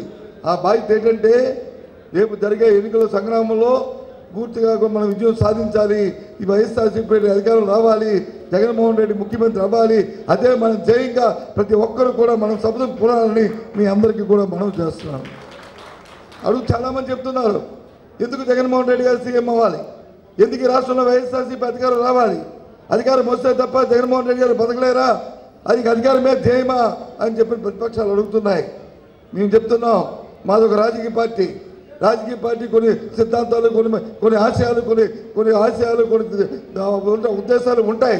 మేమేమి సన్యాసులు కాదు, ముక్కు మూసుకొని ఎక్కడో హిమాలయ పర్వతాల్లో తపస్సు చేసుకుని ఉండడానికి మేము సన్యాసులు కాదు. మీ రాష్ట్రంలో ఉన్న ఒక బాధ్యత వ్యక్తులుగా, ఈ రాష్ట్రంలో బాధ్యత ప్రతిపక్ష పార్టీగా మా బాధ్యతగా ఇవాళ రాష్ట్రంలో ఉన్న పరిపాలన ఒక అరాచక పరిపాలన, ఒక నయవంచన పరిపాలన, ఒక దోపిడీ పరిపాలన ఇవాళ జరుగుతుంటే ఏ వర్గానికి కూడా మరి వారందరికీ కూడా ఎక్కడ కూడా సంతృప్తికరమైన విధానం లేకుండా పరిపాలన జరుగుతుంటే ఎవరైతే బలం ఉందో, ఎవరికైతే అధికారం ఉందో వారి రాష్ట్రాన్ని దోచుకుంటుంటే చూస్తూ ఊరుకోవాలని చెప్పి మేము అడుగుతున్నాం. వాటికన్నిటికీ అడ్డుకట్ట వేయడానికే ఆ పరిపాలన నుంచి ఈవేళ దుష్ట పరిపాలన నుంచి తెలుగుదేశం పార్టీని పాలన తోలడానికే మళ్ళీ ఆ మహానాయకుడి పరిపాలన ఆ రోజు రామరాజ్యం ఏదైతే ఏదైతే సంక్షేమ రాజ్యంగా ఆ రోజు పేరుందో ఆ సంక్షేమ రాజ్యం తీసుకురావాలంటే ఆ మహానాయకుడి కుమారుడు జగన్మోహన్ రెడ్డి నాయకత్వంలో మళ్ళీ వైఎస్ఆర్సీపీ అధికారం రావాలని శపథం పోరాలని మీ అందరినీ కూడా కోరుతున్నాను. అందుకు కావాలి ఇవాళ వైఎస్ఆర్సీపీ అధికారం రావాలి. మనందరికీ తెలుసు, వీళ్ళ పెద్దలు చెప్పారు, ఆ మహానాయకుడి తాలూకు పరిపాలనలో ఏ మారుమూల ప్రాంతంలో ఉన్న ఒక వృద్ధుడి కష్టం వస్తే ఆ వృద్ధుడు వచ్చి హాయిగా నిద్రపోయేవాడు. ఎందుకంటే ఈ కష్టం వస్తే ఏమో నాకు ఓనే కాదు, నా ముఖ్యమంత్రి ఉన్నాడు, నా రాజశేఖర రెడ్డి ఉన్నాడు, నాకు కష్టం వస్తే నాకు జబ్బు వస్తే నా జబ్బుకి ఆయన చూసుకుంటాడు నిద్రపోయేవాడు. ఆ పరిపాలన కావాలి ఇవాళ రాష్ట్రంలో. కానీ ఎక్కడా కూడా అలాంటి కనుచూపు మేరలో లేదు. ఇవాళ ఎవరికి కూడా ఒక సంతృప్తి లేదు, ఒక ధైర్యం లేని పరిస్థితి ఉంది. ఏ ఎవరికైనా చదువుకోవాలనుకుంటే ఆ తల్లి వచ్చి కూలి పని చేసుకుంటే ఆ కూలి పని చేసుకున్న సందర్భంలో నాకెవరు ఫీజు కడతాడు, మంచి కట్టి నేను చదువుకోలేను, నేను కూడా మా తండ్రిలాగా తల్లిలాగా కూలి చేసుకోవాలనుకునే ఆ కుర్రవాడు కాదు. ఈ రాష్ట్రంలో నా ముఖ్యమంత్రి ఉన్నాడు, మా అన్న ఉన్నాడు, రాజశేఖర ఉన్నాడు, నాకు కడతాడు ఫీజు, నన్ను చదివిస్తాడని ఆ రోజు ఏదైతే నిబ్బరంగా ఉన్నాడో ఆ రాజ్యం కావాలి ఇవాళ మనకి. ఆ రాజ్యం రావాలంటే ఇవాళ జగన్మోహన్ రెడ్డి ముఖ్యమంత్రి అవ్వాల్సిన అవసరం ఉన్నది. కాబట్టి ఇవాళ మనందరి దగ్గర ఉన్న బాధ్యత ఇది. అంతేకాదు మన దోపిడీ మనం చూస్తున్నాం. ఇవాళ ఈ రాష్ట్రంలో ప్రభుత్వం ఒక గ్రాఫిక్ ప్రభుత్వం. గ్రాఫిక్స్ అంటే మనకు తెలుసు, సినిమాలో ఏదైతే లేని ఉన్నట్టుగా ఉన్నది లేనట్టుగా చూపెట్టి ఏదైతే భ్రమలు కల్పిస్తారో అలాంటి భ్రమల ప్రభుత్వం ఇవాళ ముఖ్యమంత్రి కల్పిస్తున్న పరిస్థితులు ఇవాళ ఉన్నాయి. ఎక్కడా కూడా ఒక చిత్తశుద్ధితో ఒక చెప్పిన మాట తీర్చిన పాపాన పోలే. 3 సంవత్సరాలు అయింది. అట్టాసంగా చెప్పారు ఇక్కడ అమరావతిలో రాజధాని అని చెప్పారా వాళ్ళ చెప్తే చెప్పక ముఖ్యమంత్రి గారు చెప్పగానే వెంటనే ప్రతిపక్ష నాయకుడు జగన్మోహన్ రెడ్డి విజయవాడలోనే ఉండాలి, అమరావతికి మేము సపోర్ట్ చేస్తున్నామని ఆ రోజు చెప్పిన మాటని ఇవాళ మళ్ళీ మనం చేస్తున్నాం. ఇవాళ చాలామంది చెప్తున్నాం. కానీ ఇవాళ 3 సంవత్సరాలు అయింది. ఎక్కడేసిన కొంకలు ఎక్కడే ఉందని వచ్చింది. తాత్కాలిక రాజధాని, తాత్కాలిక సెక్రటేరియట్ని సచివాలయం కట్టారు, తాత్కాలిక అసెంబ్లీని కట్టారు. దాని డొల్లతనం, అందులో అవినీతి. ఒక్క వర్షం వస్తే అది కాలిపోయి కూలిపోయే పరిస్థితుల్లో ఉంటే ఏమయ్యా చంద్రబాబు ఏంటి పరిస్థితి అని అడిగితే తిరిగి పైపెచ్చు ఇదేదో కుట్ర జరిగింది అని చెప్పి సాక్షాత్తు శాసనసభ స్పీకర్ అంటున్నాడంటే ఆలోచించేమని కోరుతున్నాం. ఇప్పుడు 6 నెలలు అయింది, మళ్ళీ ఒక కమిటీలు వేసావు, దాంట్లో దొంగతనం అన్నావు, అది కాదు అందులో ఏమీ జరగలేదు, అదేదో కుట్ర అన్నావు. ఏమైందని అడుగుతున్నాం మేము, ఆ కుట్ర ఏమైందని అడుగుతున్నాం. అంటే ఇదంతా కూడా అవినీతితో నిండిపోయింది. 1000 రూపాయలకి 2000 రూపాయలకి స్క్వేర్ ఫుట్ ఇవ్వాల్సిన దాన్ని 10,000 రూపాయల స్క్వేర్ ఫుట్ ఇచ్చి అన్ని దోచుకు తిని ఇవాళ పెట్టిన ఈ కార్యక్రమం. ఇదే రీతిలో రేపు వచ్చి రాజధాని సింగపూర్ కోర్లు తాకట్టు పెట్టి ఈ రాష్ట్రాన్ని తాకట్టు పెడుతున్న ఈ సందర్భంలో చూస్తూ ఊరుకోవాలని అడుగుతున్నాం. అందుకోసం మనం వచ్చి ఈ ప్రభుత్వాన్ని వ్యతిరేకిస్తాం. అందుకే మళ్ళీ ఆ సంక్షేమ రాజ్యం జగన్మోహన్ రెడ్డి గారి నాయకత్వంలో రావాలని కోరుతున్నాం అనే విషయాన్ని ఈ సందర్భంగా మనం చేస్తున్నాము. అంతేకాదు ఇవాళ మీ ముందు అందరికి ముందు కాబట్టి ఇటువంటి పరిస్థితుల్లో మనందరం కూడా ఆలోచన చేసి రేపు 8, 9 తారీఖుల్లో జరుగుతున్న మన సభ ఏదైతే జరుగుతుందో ఆ సభకి, ఆ ప్లేనరీకి మన రాష్ట్ర నలుమూలల నుంచి ఒక్కొక్క నియోజకవర్గానికి 200 మంది తక్కువ కాకుండా మన క్రియాశీల కార్యకర్తలు రేపు రాబోతున్నారు ఇక్కడికి. మీరు ఇవాళ హోస్ట్ చేస్తుంది ఇవాళ కృష్ణా గుంటూరు జిల్లాలో మనకి మీ దగ్గర గుర్తున్న బాధ్యత ఉంది. ఆ వచ్చిన కార్యకర్తలందరికీ, వచ్చిన క్రియాశీల నాయకులకి, కార్యకర్తలకి, పెద్దలందరికీ కూడా గౌరవంగా చూసే బాధ్యత మీ మీద ఆధారపడి ఉంది. వాళ్ళని గౌరవంగా సగం పోసే బాధ్యత మన మీద ఉంది. ఆ సభ సక్రమంగా జరిగి విజయవంతంగా చేయడానికి కృష్ణా జిల్లా కూడుకోవాలని మీ కార్యకర్తలందరినీ కూడా మనస్ఫూర్తిగా అర్థిస్తున్నాను, మీ అందరినీ కూడా కోరుతున్నాను. మరి ఇవాళ రాష్ట్ర పార్టీ సందర్భంగా కూడా దానికోసం ఇవాళ మీ ముందుకు వచ్చామని మనం చేస్తున్నాం. కాబట్టి ఇవాళ ఇక్కడున్న పెద్దలందరూ కూడా ఆలోచన చేయండి. ఇవాళ విజయవాడ కృష్ణా జిల్లాకు ప్రత్యేకమైన ఆలోచన ఉంది. ఈ రాష్ట్ర రాజధానికి ఇది నడుపడ్డావు. ఇవాళ రాష్ట్ర రాజధాని ఇక్కడ ఉంది కాబట్టి ఇక్కడ వైఎస్ఆర్సీపీ అధికారం ఉంటే, ఇక్కడ మన బలం ఉంటే ఈ ప్రాంతాన్ని మనం అభివృద్ధి చేసుకోవాలంటే, మళ్ళీ ఇంకో హైదరాబాద్ లాగో లేకపోతే ఇంకో బొంబాయి పట్టణం లాగో తయారు చేసుకోవాలంటే ఇలాంటి అవినీతి ప్రభుత్వాలు పక్కకు జరగాలి. నీతివంతమైన పరిపాలన అందిస్తప్పుడే దానికి కావాలో ఇది వస్తుందనే విషయాన్ని ఈ సందర్భంగా మనం చేస్తున్నాను. ఎక్కడ చూసినా వాళ్ళు ఆలోచన చేస్తుంటే పెద్దలు మాట్లాడలేదు. ఇందాక ఎన్నో విషయాలు చెప్పారు. అసలు ఈ రాష్ట్రంలో ప్రభుత్వం ఉందా అని ఆలోచన చేస్తున్నాం. ప్రభుత్వాన్ని పరిపాలన గాలికి వదిలిస్తారు. ఇవాళ ఎక్కడ నేను సమస్య వస్తే సమస్యల చోట వాళ్ళ చిత్తశుద్ధి లేదు, ఆ సమస్య పరిష్కారం చేయాలని తపన లేదు. కానీ వైఎస్ఆర్సీపీ పార్టీ కానీ దాని మీద స్పందిస్తే, జగన్మోహన్ రెడ్డి గారు ఎప్పుడైతే ఏదైనా సమస్య పట్ల స్పందిస్తే అప్పుడే సమస్యకి పరిష్కారం దొరుకుతున్న పరిస్థితులు, విపత్కరమైన పరిస్థితులు రాష్ట్రంలో ఉన్నాయి. ఒకటి కాదు, రెండు కాదు. మన రైతులకి గిట్టుబాటు ధర లేదు, మిరపకాయ గిట్టుబాటు ధర లేదు అని జగన్మోహన్ రెడ్డి మాట్లాడితే మిర్చియాడికి వెళ్తే ఆ తర్వాత రైతులకు వచ్చి 1500 రూపాయల సపోర్ట్ ఇస్తామని చెప్పి ప్రభుత్వాలు ముందుకు వస్తున్నాయి. మరి వాళ్ళు నిన్నగాక మన పెద్దలు చెప్పారు. ఇవాళ మనం చూసాం వెస్ట్ గోదావరి గంగపురంలో మరి ఏ విధంగా అయితే సామాజిక మరి విభేదాలు తీసుకొచ్చి కులాల మధ్య చిచ్చు పెట్టడానికి ప్రయత్నాలు చేస్తే జగన్మోహన్ రెడ్డి గారు బయలుదేరితే అప్పుడు ఎంఆర్ఓని, అప్పుడు సబ్ ఇన్స్పెక్టర్ని, అప్పుడు అరెస్టుల్ని, సస్పెండ్లు చేస్తున్నారు. ఎక్కడైతే మంజూరులో వచ్చి ట్రైబల్స్కి వచ్చి ఇబ్బంది వస్తే, గిరిజనులు ఇబ్బంది పడితే 16 మంది గిరిజనులు చచ్చిపోతే కనీసం జిల్లా కలెక్టర్ కానీ, దానికి సంబంధించిన మంత్రి కానీ, ఆరోగ్య మంత్రి కానీ, ముఖ్యమంత్రి కానీ ఏ ఒక్క మంత్రి కూడా చుట్టుపక్కల పోయిన పాపానే పోవాలని పరిస్థితి. అప్పుడైతే జగన్మోహన్ రెడ్డి వస్తానని చెప్తే అప్పుడు పరిగెట్టి సంబంధిత మంత్రులు వచ్చి ఆ దగ్గరికి వెళ్ళే పరిస్థితి వాళ్ళ. ఇటువంటి పరిస్థితి రాష్ట్రంలో ఉన్నాయి. కానీ ఆ నాయకుడు ముఖ్యమంత్రిగా ఉన్నప్పుడు ఎక్కడైనా చిన్న సమస్య ఏ సామాజిక వర్గానికి కానీ రాష్ట్రంలో జరిగితే, ఎవరికైనా చిన్న ఇబ్బంది వస్తే, ఎవరికైనా కష్టం వస్తే వెంటనే స్పందించేవారు. సాక్షాత్తు కింద కార్యకర్త దగ్గర నుంచి ముఖ్యమంత్రి స్థాయి వరకు వారి అవసరాన్ని బట్టి అక్కడికి వెళ్ళిన పరిస్థితుల్లో వాళ్ళు ఉండేవి. ఇటువంటి పరిస్థితుల్లో ఉంది వాళ్ళ పరిపాలన. కాబట్టి ఇటువంటి పరిపాలన నుంచి రాష్ట్రాన్ని రక్షించుకోవాలి. ఈ రాష్ట్రంలో ఉన్న ప్రతి పేదవాడికి కూడా ఒక స్థైర్యాన్ని, ఒక ధైర్యాన్ని ఇవాళ ఇవ్వాల్సిన అవసరమైంది. ఆ ధైర్యం ఇవ్వడానికి ఇవాళ ప్రతి కార్యకర్త నేనున్నాను మీ వెనకాలని చెప్పని మీ అందరూ కూడా చెప్పాల్సిన పని ఉంది. 3 సంవత్సరాలు అయింది. ఇక్కడున్న కార్యకర్త పెద్దలందరూ, వేదిక మీద పెద్దలందరూ ఇవాళ ఈ ప్రభుత్వం వల్ల ఎన్నో ఇబ్బందులు, ఎన్నో అవమానాలు, ఎన్నో కుట్రలతో ఎన్నో అవమానాలు చేస్తున్నాం. అవును, తెలుసు, మాకు కూడా తెలుసు. మేము కూడా అనుభవిస్తున్నాం, అవమానాలు అనుభవిస్తున్నాం, ఇబ్బందులు పడుతున్నాం, బాధలు పడుతున్నాం. మనందరం కూడా ఇంకొక సంవత్సరం ఈ బాధలన్నింటినీ కూడా తెగిమిగిద్దాం. ఇంకో సంవత్సరం మనందరం కలిసికట్టుగా ఉందాం. రాబోయేది వచ్చి రాజశేఖర రెడ్డి గారి ఆశీస్సులతో జగన్మోహన్ రెడ్డి గారి ఆధ్వర్యంలో వైఎస్ఆర్సీపీ పార్టీ అధికారంలోకి వస్తుంది. అందరికీ కూడా మన కష్టాలు తీర్చే ప్రతి ఒక్కరూ ఆ మహానాయకుడి తాలూకా హయాంలో ఏ విధంగా తలెత్తుకు తిరిగామో, ఏ విధంగా గర్వంగా ఉన్నామో, ఏ విధంగా సంక్షేమ అభిప్రాయాలు వచ్చిందో మళ్ళీ మన ముందుకు వస్తుంది రేపు 19లో. దానికోసం మనందరూ కూడా మన సాయశక్తిలో పనిచేయాలని చెప్పి ప్రతి ఒక్కరిని కూడా కోరుకుంటూ, మీ జిల్లాలో అందరూ కూడా యువకులు కుర్రవాళ్ళు అందరూ కూడా పెద్ద సమన్వయంతో జిల్లా నాయకత్వం ఇవాళ ఉంది. అధ్యక్షుడిగా సారథి, అలాగే శాసనసభ్యులు కానీ సమయంగా అందరూ ఉన్నారు. ఇదే సమన్వయంతో, ఇదే పట్టుదలతో, ఇదే ఒక అవకాశంతో మనం ముందుకెళ్దాం. తప్పకుండా మనకు మంచి రోజులు ఉన్నాయి. ముందు విజయం సాధిస్తాం. ఇదే స్ఫూర్తితో, ఇదే క్రమశిక్షణతో ముందుకెళ్లాలని ప్రతి ఒక్కరిని కోరుకుంటూ మీతో 10 నిమిషాలు ముచ్చటించిన అవకాశం ఇచ్చిన పెద్దలకి మరొకసారి నేను కృతజ్ఞతలు తెలుపుకుంటూ సెలవు తీసుకుంటున్నాను. జై హింద్. సభకి నమస్కారం. రాజశేఖర రెడ్డి మగాడు, రాజశేఖర రెడ్డి పులి. నేను దీన్ని పొగడటం కోసం అనలా. మొట్టమొదటి తీర్మానం ఏంటంటే పులిచింత ప్రాజెక్టులో పూర్తి సామర్థ్యం మేరకు నీరు నిల్వ చేసి కృష్ణా కృష్ణా రైతాంగాన్ని ఆదుకోవాలి. ఈ ప్రాజెక్టుకి 1996లో అనుమతి వస్తే 96 నుంచి 2004 వరకు కూడా అధికారంలో ఉన్న చంద్రబాబు నాయుడు ఏం చెప్పాడు తెలుసా?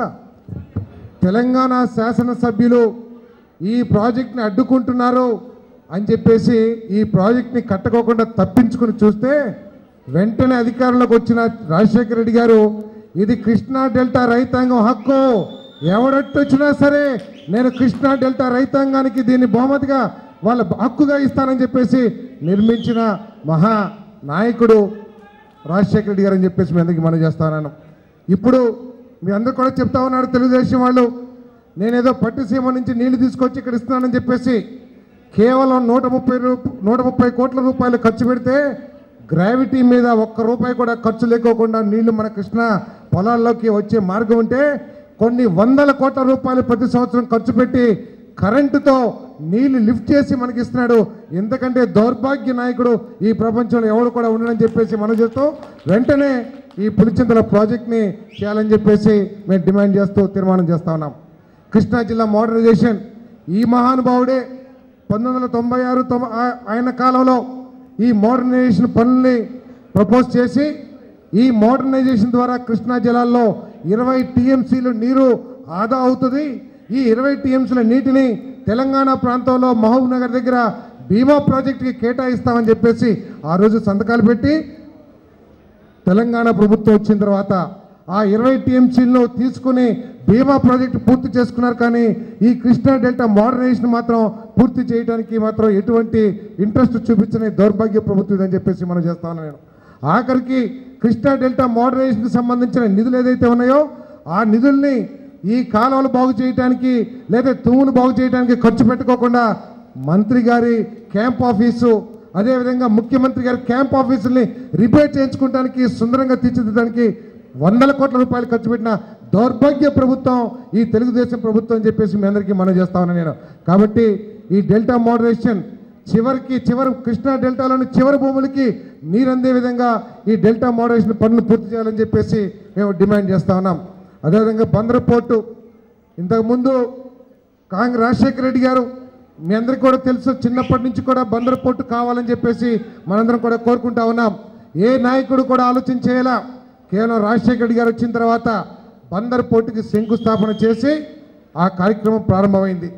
ఆ రోజు కాంగ్రెస్ ప్రభుత్వం 5,500 ఎకరాలు తీసుకుంటానికి నోటిఫికేషన్ ఇస్తే ఇదే బుర్రబుక్కల నాయకుడు ఎవడు ఉమా అక్కడ ధర్నా చేసి 2,000 ఎకరాల్లో మేము పోర్టు కడతానని చెప్పిన తెలుగుదేశం నాయకులు ఈరోజు 30,000 ఎకరాల వరకు కూడా రైతాంగం నుంచి బలవంతంగా భూసేకరణ చేసే కార్యక్రమం చేస్తూ ఉన్నారు. దాన్ని మేము ఖండిస్తూ ఉన్నాం.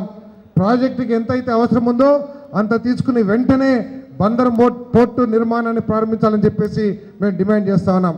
అదేవిధంగా విజయవాడ మున్సిపల్ కార్పొరేషన్లో నివాసాల మధ్య ఉన్న డంపింగ్ యార్డ్ వెంటనే తరలించాలి. అయ్యా మోడీ గారు, మీరు స్వచ్ఛ భారత్ అని చెప్పేసి దేశం అంతా కూడా ఒక మంచి కార్యక్రమం చేస్తూ ఉన్నారు. ఇక్కడ రాష్ట్ర మంత్రి ముఖ్యమంత్రి కూడా నాకు గుర్తుంది, మొట్టమొదటిగా స్వచ్ఛ భారత్ పాయకాపురం అటు సైడే చేసినట్టున్నాడు, చీపురు పెట్టుకుని ఊడ్చాడు. కానీ ఆయనకి నివాసాల మధ్య ఉన్న విజయవాడ డంపింగ్ యార్డ్ మాత్రం ఆయన కళ్ళకు కనపడలేదు. అక్కడ ప్రజలందరూ కూడా చాలా కష్టాలు పడుతూ ఉన్నారు. దీన్ని మార్చాలని చెప్పేసి ఇప్పటికే మన నాయకుడు వంగవీటి రాధా గారు కూడా కార్యక్రమాలు చేశాడు. వెంటనే ఈ డంపింగ్ యార్డ్ని మార్చమని చెప్పేసి మేమందరం కోరుకుంటా ఉన్నాం. అదేవిధంగా విగ్రహాన్ని ఇందాక మిత్రులు చెప్పారు కొడాలని గారు, ఆయనకి రోజు అది చూడాలంటే భయం పట్టుకుంది.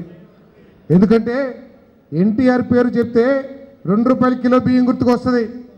అదే రాజశేఖర రెడ్డి గారి పేరు చెప్తే రాజీవ్ ఆరోగ్యశ్రీ కానీ ఫీజు రీయింబర్స్మెంట్ కానీ పక్కా గృహాలు కానీ ఇలా అనేక కార్యక్రమాలు గుర్తుకొస్తాయి. ఈయన పేరు చెప్తే మాత్రం వెన్నుపోటు తప్పితే ఇంకేది గుర్తుకు రాదు చంద్రబాబు నాయుడు పేరు చెప్తే. అందుకనే ఆ విగ్రహాన్ని చూడలేక ఒక నీచమైన మనస్తత్వంతో ఆ విగ్రహాన్ని తొలగించడం జరిగింది. అర్ధరాత్రి పూట వేలాది మంది పోలీసులు పెట్టుకుని మేము డిమాండ్ చేస్తూ ఉన్నాం.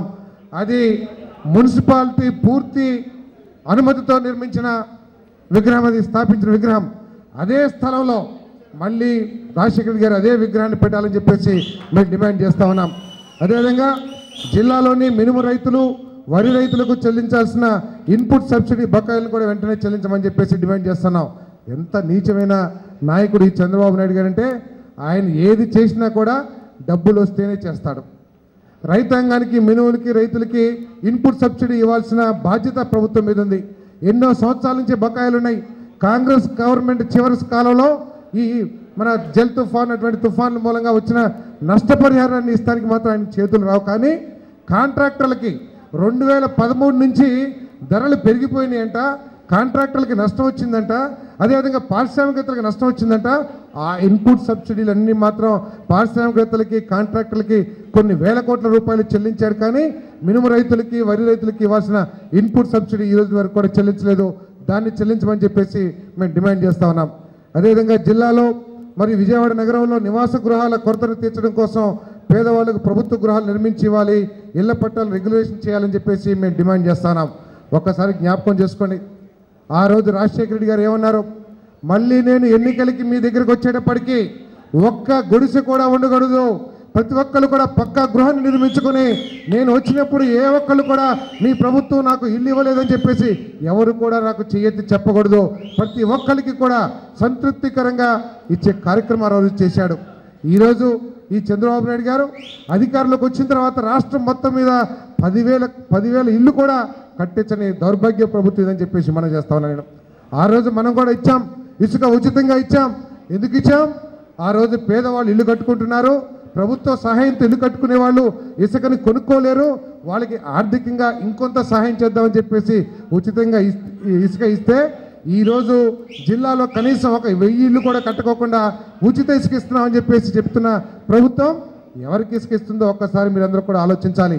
వాళ్ళ నాయకులకు జేబులు నింపడం కోసం, వాళ్ళ కార్యకర్తల జేబులు నింపడం కోసం కేవలం బిల్డర్లకి కాంట్రాక్టర్లకి ఉచితంగా ఇసుక ఇచ్చే కార్యక్రమం చేస్తుందని చెప్పేసి మీ అందరికీ మనవి చేస్తా ఉన్నాను. వెంటనే ప్రతి ఒక్కరికి కూడా పక్కా గృహం కట్టించి ఇవ్వాలని చెప్పేసి కూడా డిమాండ్ చేస్తా ఉన్నాం. అదేవిధంగా చాలామందికి ఈ పెనలూరు నియోజకవర్గంలో కానివ్వండి, అనేక నియోజకవర్గాల్లో పేదవాళ్ళకి ఇళ్ల స్థలాల కోసం ఇంతకు ముందే భూసేకరణ చేయడం జరిగింది. వాటన్నిటినీ కూడా కబలించి వేయడానికి తెలుగుదేశం నాయకులు మరి ప్లాన్ చేస్తూ ఉన్నారు. వెంటనే అర్హులైన పేదవాళ్ళకి ఆ ఇంటి స్థలాలు కేటాయించాలని చెప్పేసి కూడా మేము డిమాండ్ చేస్తూ ఉన్నాం. అదేవిధంగా మరి వ్యవసాయ ఉత్పత్తులకు వరి, మినుము, పసుపు, చెరుకు, సుబాబుల్ మొదలగు పంటలకు మార్కెట్ మరియు గిట్టుబాటు ధరలు కల్పించాలని చెప్పేసి మేము మనం చేస్తాం. ఇందాక మరి నాగిరెడ్డి గారు చెప్పారు దీని గురించి. ఒక సుబాబుల గురించి ఒక్క నిమిషం చెప్తాను నేను. ఇంతకుముందు ఇదే తెలుగుదేశం నాయకులు రోజు నందిగామలో ధర్నాలు చేసేవాళ్ళు. నేను మంత్రిగా ఉన్నప్పుడు ధర రావటం లేదని చెప్పేసి ఆ రోజు నాకు తెలిసి 1000 రూపాయలు 1200 రూపాయలు ఉండేది. ఏమిటి సమస్య? 800 రూపాయలు ఉండేది ఆ రోజు టన్ను. ఏమిటి ఆ సమస్య అని చెప్పేసి చూసాం. ఆ రోజు రాజశేఖర రెడ్డి గారు మంత్రులు ఈ సుబాబులు పండించే జిల్లా మంత్రులందరినీ కూడా ఒక చోట కూర్చోబెట్టి వీళ్ళకి ఏ విధంగా న్యాయం చేయాలని చెప్పేసి చర్చించమని చెప్పేసి జరిగింది. ఆయన సూచనల మేరకు 5 సంవత్సరాల కాల పరిమితిలో 800 దగ్గర నుంచి 4400 రూపాయలు టన్నుకు కొనిపిస్తే ఈరోజు కనీసం సుబాబులు కొనే దిక్కు కూడా లేని దౌర్భాగ్య పరిస్థితిలో ఈ ప్రభుత్వం ఉంది. కారణం ఆ పారిశ్రామికవేత్తల దగ్గర డబ్బులు ముడుపులు పుచ్చుకున్న ఈ జిల్లా మంత్రులు కనీసం వాళ్ళని ఒత్తిడి చేసి ఎందుకు కొనరు మీరు అని కూడా అడిగే పాపాన పోవట్లేదంటే ఎంత నీచానికి దిగజారిపోతుందో ఒకసారి ఆలోచించమని చెప్పేసి మనం చేస్తూ ఈ పంటలకి గిట్టుబాటు ధర ఇవ్వాలని చెప్పేసి మేము డిమాండ్ చేస్తున్నాం. అదేవిధంగా జన్మభూమి కమిటీ కబంధాస్తాల నుండి బలహీన, దళిత, మైనారిటీ, పేద వర్గాలకి విముక్తి కల్పిస్తూ జన్మభూమి కమిటీలను రద్దు చేయాలని చెప్పేసి మేము డిమాండ్ చేస్తా ఉన్నాం. అయ్యా ఒక్కసారి జ్ఞాపకం చేసుకోండి, అనేక సంక్షేమ కార్యక్రమాలు ఆ రోజు రాజశేఖర రెడ్డి గారు చేశారు. పక్కా గృహాలు కానివ్వండి, అదేవిధంగా పెన్షన్లు కానివ్వండి, ఇల్లు కానివ్వండి, ఎంతమందికి ఇచ్చారండి? దాదాపు 48 లక్షల ఇల్లు కట్టించిన ఘనత ఈ రాష్ట్రంలో రాజశేఖర రెడ్డి గారు అని చెప్పేసి మీ అందరికీ మనం చేస్తా ఉన్నాను. ఆ రోజు మేము కూడా పెట్టాము ఇందిరమ్మ కమిటీలని. ఏ కమిటీ కూడా ఇందిరమ్మ కమిటీలు మేము ఒకరోజు కలెక్టర్ గారి దగ్గరికి వెళ్ళాను నేను. ఒకరోజు కలెక్టర్ గారి దగ్గరికి వెళ్ళాను నేను ఈ జన్మభూమి కమిటీల గురించి మాట్లాడటానికి. ఆయన ఏమన్నాడు తెలుసా? సారథి గారు మీరు నాకు చెప్తారేమిటి, మీరున్నప్పుడు కూడా ఇందిరమ్మ కమిటీలు ఉన్నాయి కదా అని చెప్పేసి. అయ్యా కలెక్టర్, నువ్వు ఎక్కడున్నావో నాకు తెలియదు. ఆ రోజు ఇందిరమ్మ కమిటీలు పెట్టింది ఎందుకో తెలుసా మీకు?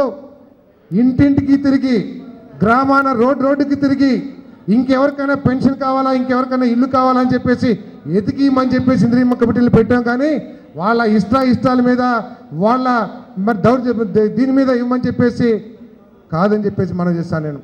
ఆ రోజు పేదవాడు చేతులు కట్టుకుని ఒక దగ్గరికి వెళ్ళి బ్రతిలాడుకునే దౌర్భాగ్య పరిస్థితి లేకోకుండా రాజశేఖర రెడ్డి అన్నాడు నాకు పెన్షన్ వస్తుంది, ఇల్లు వస్తుంది, రేషన్ కార్డు వస్తుంది ధైర్యాన్ని కల్పించిన ప్రభుత్వం అదే. ఈరోజు ఏం జరుగుతుందో ఒకసారి ఆలోచించండి.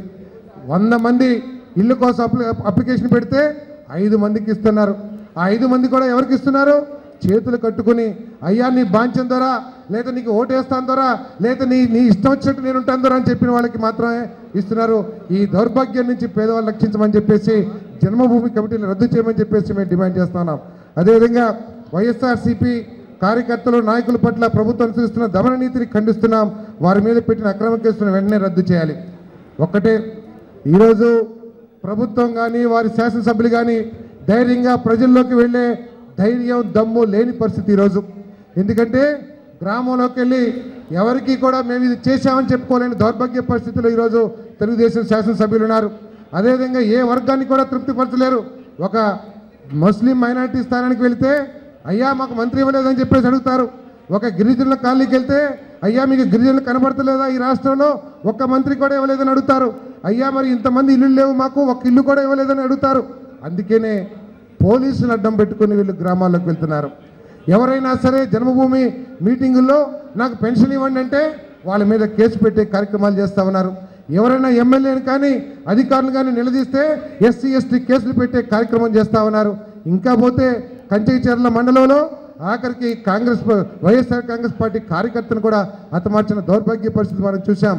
ఇది రాష్ట్రం మొత్తం కూడా ఎవరైతే బలమైన వైఎస్ఆర్ కాంగ్రెస్ పార్టీ నాయకులు ఉన్నారో వాళ్ళని డబ్బులు ఇచ్చి దారికి తెచ్చుకోవటమో, లేకపోతే కేసులు పెట్టి దారి తెచ్చుకుంటామో, లేకపోతే మర్డర్ చేయటమో చేస్తున్నారు. దీన్ని ఖండిస్తున్నామని చెప్పేసి మనం చేస్తూ అక్రమ కేసులన్నీ కూడా రద్దు చేయాలని చెప్పేసి కోరుతా ఉన్నాం.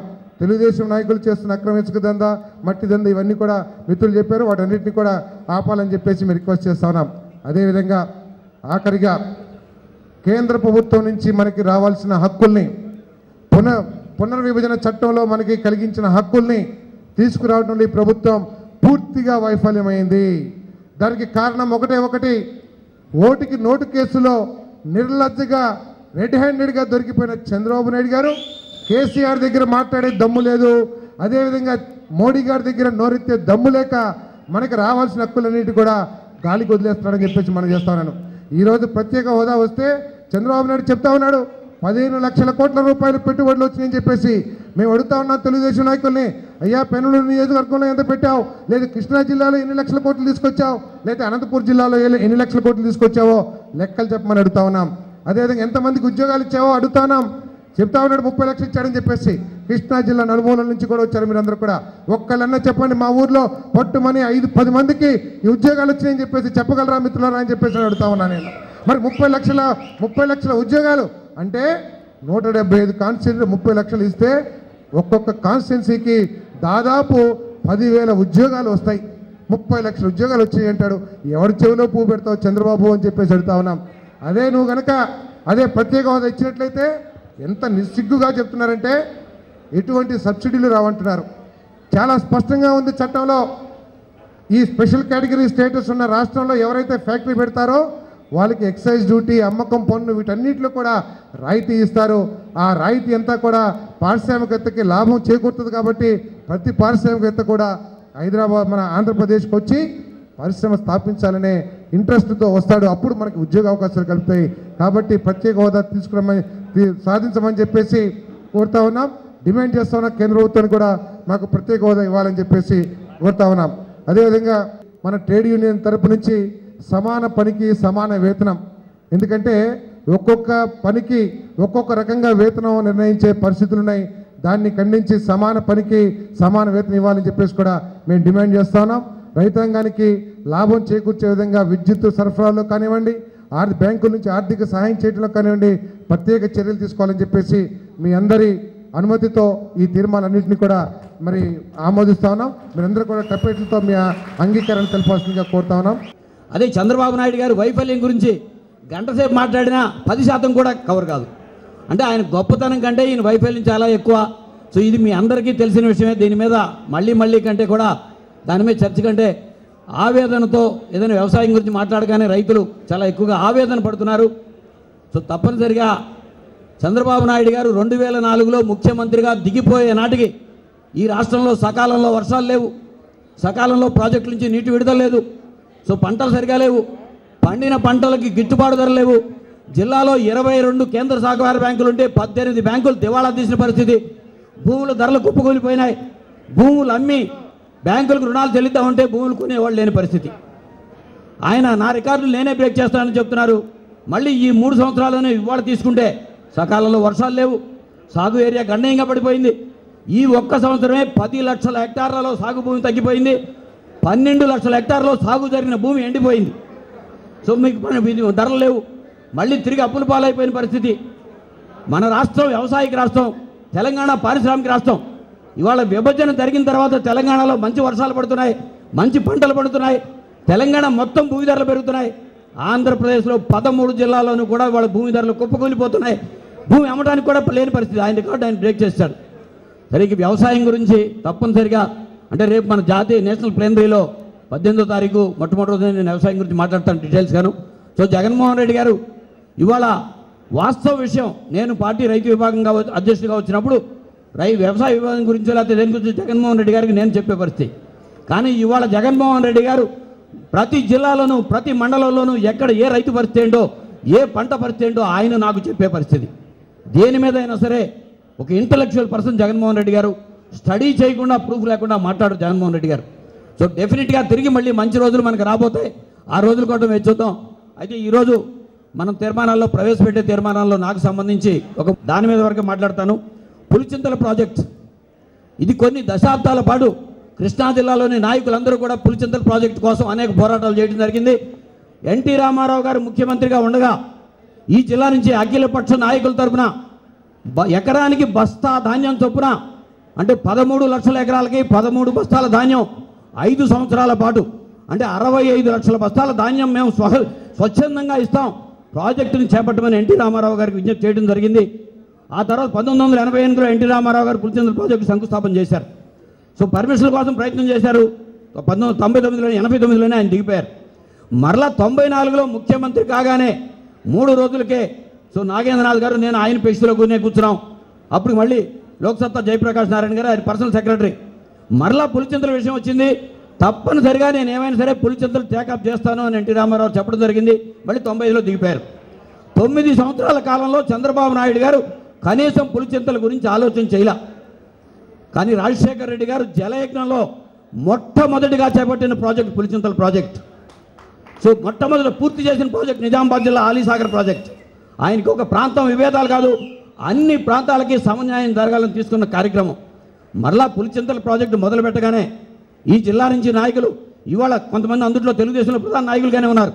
రాజశేఖర రెడ్డి గారి దగ్గరికి వెళ్ళి అయ్యా ఇది మా కళ, కొన్ని దశాబ్దాలు మేము పోరాటం చేశాం, మాకు కళ, కానీ మీ చేతులతో ఈ కళ మా కళ సాకారం అవుతుంది కాబట్టి ఈ పులిచింతల ప్రాజెక్టుకి మీ పేరు పెట్టమని అడిగారు. అంటే రాజశేఖర రెడ్డి గారు పేరు పెట్టమని చెప్పి పులిచింతల ప్రాజెక్టుకి అడిగారు ఈ జిల్లా నాయకులు.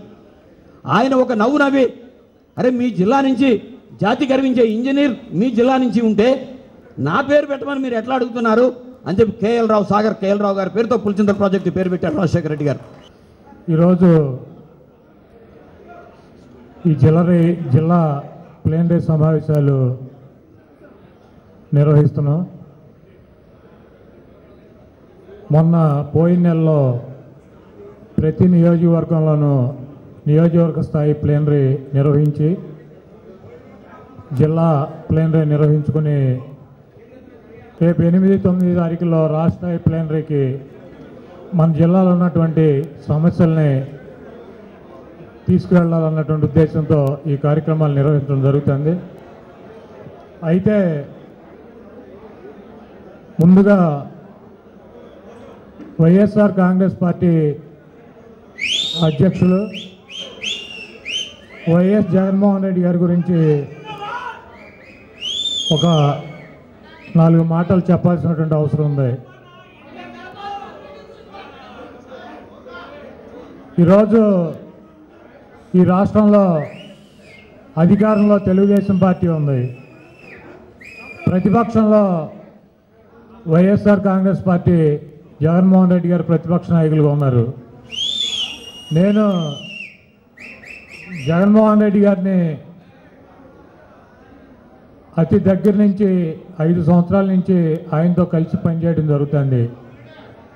ఈ నెల 9వ తారీఖున నేను వైఎస్ఆర్ కాంగ్రెస్ పార్టీలోకి జాయిన్ అయ్యి జగన్మోహన్ రెడ్డి గారిని కలిసి 5 సంవత్సరాలు పూర్తవుతుంది ఈ నెలతో. నేను 5 సంవత్సరాల నుంచి కూడా ఆయన్ని అతి దగ్గర నుంచి చూసినటువంటి వ్యక్తిని. జగన్మోహన్ రెడ్డి గారి గురించి తెలుగుదేశం పార్టీ నాయకులు చంద్రబాబు దగ్గర నుంచి ఇప్పుడు నిన్న మొన్న వచ్చినటువంటి లోకేష్ వరకు తెలుగుదేశం పార్టీకి సంబంధించినటువంటి కొన్ని మీడియా సంస్థలు అనేక రకాలైనటువంటి ప్రచారాలు ఆయన వ్యక్తిగత జీవితం గురించి, రాజకీయ జీవితం గురించి, ఆర్థిక స్థితిని గురించి అనేక రకాలుగా పార్టీ నాయకులతో వ్యవహరిస్తున్నటువంటి తీరు గురించి అసత్య ప్రచారాలు చేస్తూ వచ్చారు. ఈరోజు ఈ రాష్ట్రంలో ఉన్నటువంటి 35 సంవత్సరాల సర్వీస్ ఉందన్నటువంటి చంద్రబాబు, తెలుగుదేశం పార్టీ, కోటాను కోట్లు డబ్బులు సంపాదించినటువంటి వ్యాపార సంస్థలు, వీళ్ళందరూ కూడా ఒకే ఒకటి పేరు చెబితే భయపడతారు. అది జగన్మోహన్ రెడ్డి గారి పేరు. ఎందుకంటే జగన్మోహన్ రెడ్డి గారి నోటి నుంచి నేను ఇంతవరకు మాకు ఇంటర్నల్గా 9-10 మంది ఉన్నప్పుడు మాట్లాడేటప్పుడు కూడా చంద్రబాబు నాయుడు గారు అని సంబోధిస్తాడు ఆయన. అదేవిధంగా ఆయన దగ్గర పనిచేసేటువంటి బాయ్ కాడి నుంచి పెద్ద స్థాయిలో ఉన్నటువంటి నాయకుడి వరకు కూడా ఒకే రకంగా చూసేటువంటి వ్యక్తి జగన్మోహన్ రెడ్డి గారు. ఈరోజు 5 సంవత్సరాలుగా నేను ఆయన దగ్గర ఉంటే నేను అటువంటి క్రమశిక్షణ గల నాయకుడిని. ఏ ఒక్క విషయంలోనే కాదు, ఆహార విషయాల్లో, వ్యాయామ విషయాల్లో, లేకపోతే రాజకీయ విషయాల్లో అతను ఏది పట్టుకున్నా కూడా చాలా దృఢంగా ఆయన దాని అంతం చూసే వరకు కూడా వదలపెట్టినటువంటి వ్యక్తి జగన్మోహన్ రెడ్డి గారు. ఆయన అటువంటి నాయకుడు వైఎస్ఆర్ కాంగ్రెస్ పార్టీకి నాయకుడిగా దొరకటం మనందరూ అదృష్టం అని చెప్పి నేను మీ అందరికీ చాలా గర్వంగా చెప్పగలను. అటువంటి నాయకుడి దగ్గర మేము పనిచేస్తున్నందుకు నేను చాలా గర్వపడుతున్నానని చెప్పి కూడా ఈ సభాముఖంగా మీ అందరికీ తెలియజేస్తున్నా. ఈరోజు చంద్రబాబు నాయుడు మనందరికీ తెలుసు, ఆయన అవసరమైతే కాళ్ళు పట్టుకుంటాడు, లేదంటే జుట్టు పట్టుకుంటాడు, అవసరమైతే పచ్చి అబద్ధాలు చెప్తాడు, లేదంటే నట్టేట ముంచుతాడు, మావనైనా వెన్నుపోటు పొడుతాడు, కొడుకును కూడా పొడుతాడు, ఎవరినైనా పొడవగలిగినటువంటి సమర్థుడు చంద్రబాబు.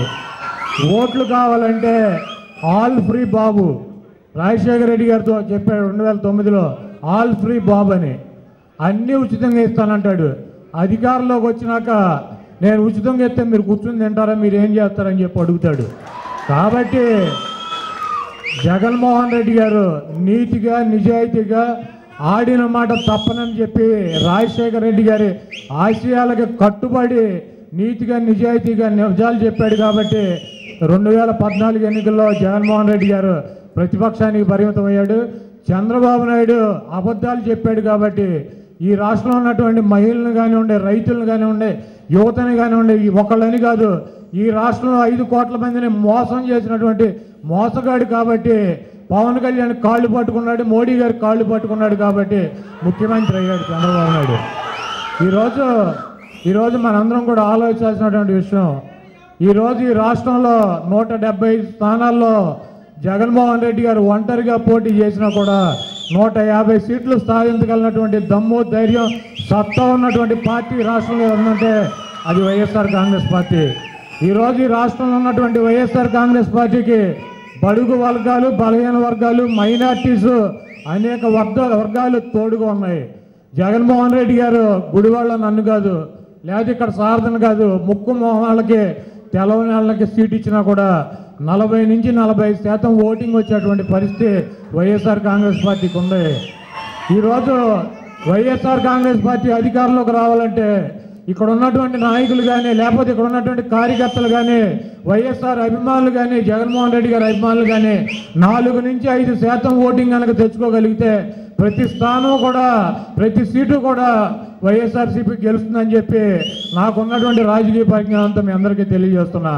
కాబట్టి ప్రతి ఒక్కళ్ళు కూడా పోయినసారి కూడా మనం అధికారంలోకి వచ్చేసాం, గెలిచిపోతున్నాం అని చెప్పి ఓవర్ కాన్ఫిడెన్స్తో అధికారాన్ని పోగొట్టుకున్నాం. ఈసారి కనుక అధికారంలోకి రాకపోతే మన బతుకు బస్టాండ్ అయిపోతుంది, మన హెరిటేజ్ కోవాలి బస్టాండ్లో ప్లేట్ మీద పెట్టి అమ్ముకోవాల్సిన పరిస్థితి వస్తుందని చెప్పి చంద్రబాబు నాయుడు అనేక రకాలైనటువంటి అబద్ధాలు ఆడి డబ్బులు ఖర్చు పెట్టి వాళ్ళ కాళ్ళు వీళ్ళ కాళ్ళు పట్టుకుని అధికారంలోకి వచ్చాడు చంద్రబాబు. కాబట్టి ఇంకా 2 సంవత్సరాలు ఎన్నికలు ఉన్నాయి. మీరందరూ కూడా వీటన్నిటినీ గుర్తుపెట్టుకుని మనకు గ్రామాల్లో కానివ్వండి, లేకపోతే నియోజకవర్గ స్థాయిలో కానివ్వండి, ఎవరి స్థాయిలో వాళ్ళు ప్రభుత్వం చేస్తున్నటువంటి వ్యతిరేక కార్యక్రమాలు జగన్మోహన్ రెడ్డి గారి అధికారంలోకి వస్తే అక్కడ ఉన్నటువంటి మరి పేద ప్రజానీకానికి ఏ రకమైనటువంటి కార్యక్రమాలు చేస్తారో అవన్నీ కూడా ప్రజలకు వివరించే ఊరికి 15 నుంచి 20 ఓట్లు కనుక మరి గ్రామాల్లో ఉన్న వాళ్ళు మార్చగలిగితే వైఎస్ఆర్ కాంగ్రెస్ పార్టీ అభ్యర్థులు 175 స్థానాల్లో గెలవడానికి అవకాశం ఉంటుందని చెప్పి నాకున్నటువంటి కొద్దిపాటి రాజకీయ పరిజ్ఞానంతో మీ అందరికీ తెలియజేస్తూ ఈరోజు ఈ జిల్లా నుంచి 2 తీర్మానాలు చేశారు. పులిచింతల ప్రాజెక్టు పూర్తి సామర్థ్యం మేరకు నీటి నిల్వ చేసి కృష్ణా జిల్లా రైతాంగాన్ని ఆదుకోవాలి.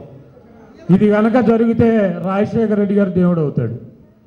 కాబట్టి ఈ మీరు చెప్పినటువంటి తీర్మానాన్ని మరి చంద్రబాబు నాయుడు ఎట్టి పరిస్థితుల్లో ఒప్పుకునేటువంటి పరిస్థితి లేదు. ఎందుకంటే ఈ రాష్ట్రంలో 70 సంవత్సరాలు ఇప్పుడు స్వాతంత్రం వచ్చి అనేక మంది ముఖ్యమంత్రులు పులిచింతకు శంకుస్థాపన చేశారు.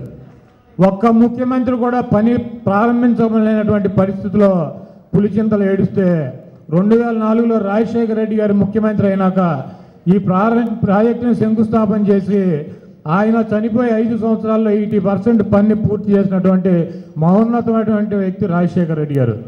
ఈ ప్రాజెక్టులో 47 టీఎంసీలు నీళ్లు పడతాయి.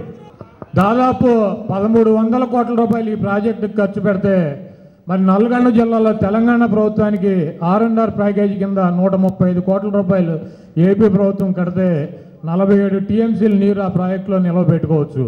ఒకవేళ కనుక 135 కోట్లు చంద్రబాబు కట్టి ఆ 47 టీఎంసీలు నీరు నిలవబెట్టి ఈ కృష్ణా డెల్టానికి నీరు కనుక చంద్రబాబు ఇస్తే చంద్రబాబు ఇచ్చిన ఇది లష్కర్ ఉద్యోగం రాజశేఖర రెడ్డి గారు ప్రాజెక్టు కట్టాడు కాబట్టి ఈ కృష్ణా డెల్టాలో కాటన్ దొర తర్వాత రాజశేఖర రెడ్డి గారి పేరు చిరస్థాయిగా రైతుల గుండెల్లో నిలిచిపోతుంది. కాబట్టి ఈ నక్క జిత్తుల చంద్రబాబు, ఈ దొంగ ముఖ్యమంత్రి చంద్రబాబు ఒక అద్భుతమైనటువంటి పథకం వేశాడు.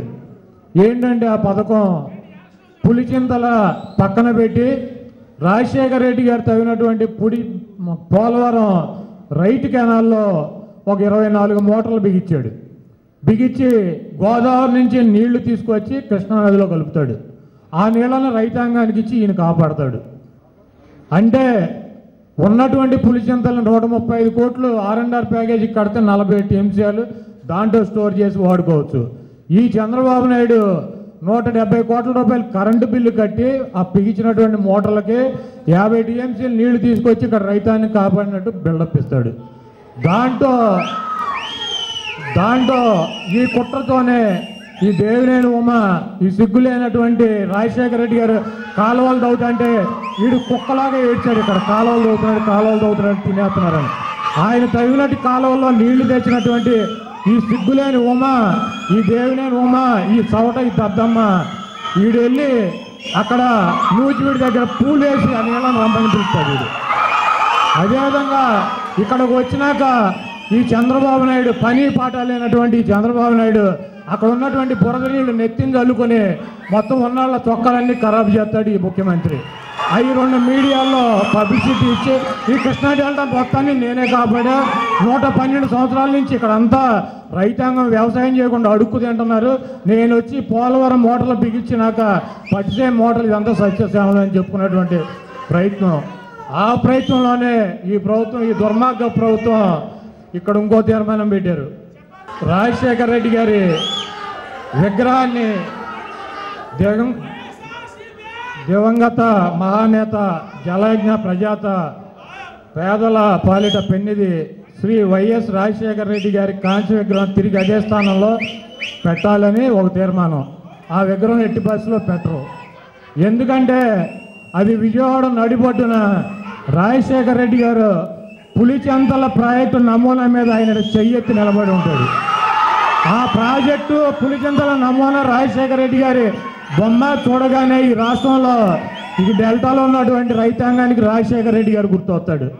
కాబట్టి ఈ దుర్మార్గపు చంద్రబాబు నాయుడు ఆ పులిచింతల ప్రాజెక్టు పీకేయలేక ఇక్కడ ఉన్నటువంటి బొమ్మని, ఆ ప్రాజెక్టు బొమ్మని పీకేసినటువంటి దుర్మార్గుడు ఈ చంద్రబాబు నాయుడు. దీనికి ఇంత కుట్ర కుతంత్రాలు అవసరమని చెప్పి అడుగుతున్నా. ఒక మహానేత ఇక్కడ ఉన్నటువంటి రైతాంగం చల్లగా ఉండాలని చెప్పి, వాళ్ళు బాగుండాలని చెప్పి ఆయన ప్రాజెక్టు కట్టి చనిపోతే ఆ చనిపోయినటువంటి వ్యక్తి రాజశేఖర రెడ్డి గారు కొన్ని మంచి పనులు చేశాడు, దాంట్లో పులిచింతలు కూడా మంచి కార్యక్రమం అని చెప్తే ఈ చంద్రబాబు నాయుడు గారికి కానీ ఉమాకు కానీ ఉన్న పక్షవాతం వచ్చి కాలు చేయ నోరు పడిపోతున్నాయని చెప్పి నేను అడుగుతున్నాను.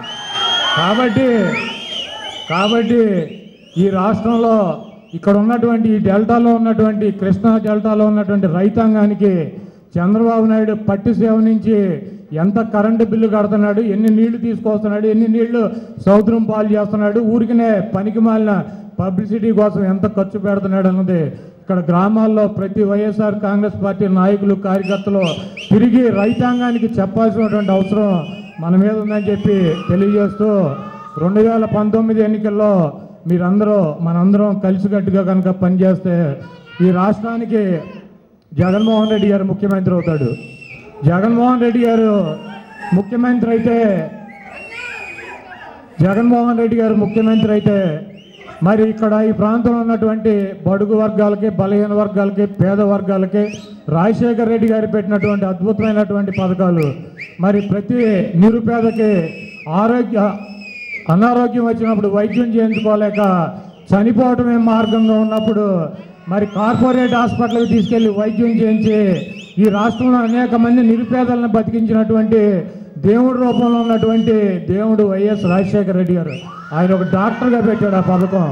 అనేక మంది నిరుపేదలు చదువుకోలేక మరి చదువులు ఆపేస్తుంటే ఫీజు రియంబర్స్మెంట్ కల్పించి అనేక మంది పిల్లలకి తండ్రి స్థానంలో ఉండి చదువులు చెంపించినటువంటి తండ్రి లాంటి వ్యక్తి వైఎస్ రాజశేఖర రెడ్డి గారు. అనేక మంది నిరుపేదలకి మరి ఇళ్ళు నిర్మాణం చేసి 48 లక్షల మందికి ఈ రాష్ట్రంలో ఈ పక్కా ఇళ్ళు ఇచ్చినటువంటి మహోన్నతమైన వ్యక్తి రాజశేఖర రెడ్డి గారు. అదేవిధంగా 200 రూపాయలు పెన్షన్లో చంద్రబాబు 14-15 లక్షల మందికి ఇస్తుంటే 72 లక్షల మందికి మరి పెన్షన్లు ఇచ్చి ఈరోజు కేసీఆర్ అయినా చంద్రబాబు అయినా లేకపోతే వాళ్ళ బాబులు వచ్చినా కూడా 70 లక్షల మందికి పెన్షన్లు ఇవ్వాల్సినటువంటి పరిస్థితి క్రియేట్ చేసినటువంటి వ్యక్తి రాజశేఖర రెడ్డి గారు. ఇటువంటి కార్యక్రమాలు మరి పేదల కోసం, మరి పిల్లల కోసం, మహిళల కోసం అనేక కార్యక్రమాలు చేపట్టి మరి గ్రామాల్లో కానీ పట్టణాల్లో ఉన్నటువంటి పేదలకి మరి చేయుతున్నటువంటి వ్యక్తి మరి జగన్మోహన్ రెడ్డి గారు. కాబట్టి ఆయన గెలిపించాల్సినటువంటి బాధ్యత మనందరి మీద ఉందని చెప్పి తెలియజేస్తూ, అదేవిధంగా ప్రతి నియోజకవర్గంలో కూడా కొన్ని రివెంజ్ ఫార్ములాస్ ఉన్నాయి. ఈరోజు కొంతమంది మన శాసనసభ్యులు పోయారు, 21 మంది శాసనసభ్యులు పోయారు. ఇక మండల స్థాయి, పట్టణ స్థాయి, టౌన్ స్థాయి రకరకాల వాళ్ళు పోయారు. వీళ్ళందరూ పోరాటం చేయలేనటువంటి సౌట సన్నాసులు. ఈరోజు అధికారంలో తెలుగుదేశం పార్టీ ఉంది కాబట్టి ఆ పార్టీని ఎదుర్కోలేక, ఆ పార్టీతో పోరాటం చేయలేక, ఎదురొట్టి నిలబడలేక చౌట సన్నాసుల్లాగా దద్దమ్మల్లాగా పారిపోయినటువంటి తిరిగి బొందలు వాళ్ళందరూ కూడా. ఈరోజు అటువంటి సన్నాసులు, చౌటలు, దద్దమ్మలు మనకున్న ఒకటే, లేకపోయినా ఒకటే. కాబట్టి ఆ పోయిన వాళ్ళ గురించి మీరేం ఆలోచించాల్సినటువంటి అవసరం లేదు.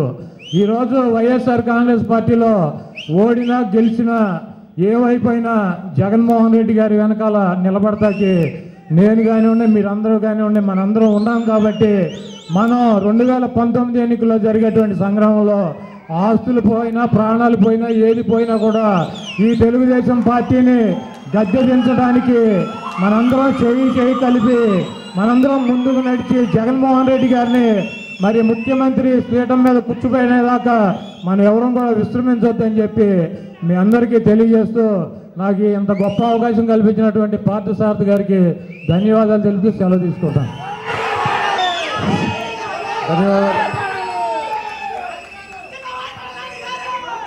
వైఎస్ఆర్సీపీ నగర కార్పొరేటర్లు సహకరించి దయచేసి పేరు పెట్టడం వాళ్ళందరినీ వేదికగా ఆలోచనలోకి రావాల్సిందిగా ప్రార్థన. ఈ యొక్క కార్యక్రమం కడలూరు జిల్లా పార్టీ అధ్యక్షులు పార్థసారథి గారు ఈ యొక్క కార్యక్రమాన్ని ప్రారంభించు దీపంలో చేయవలసిందిగా అధ్యక్షులు మన కొత్త సత్య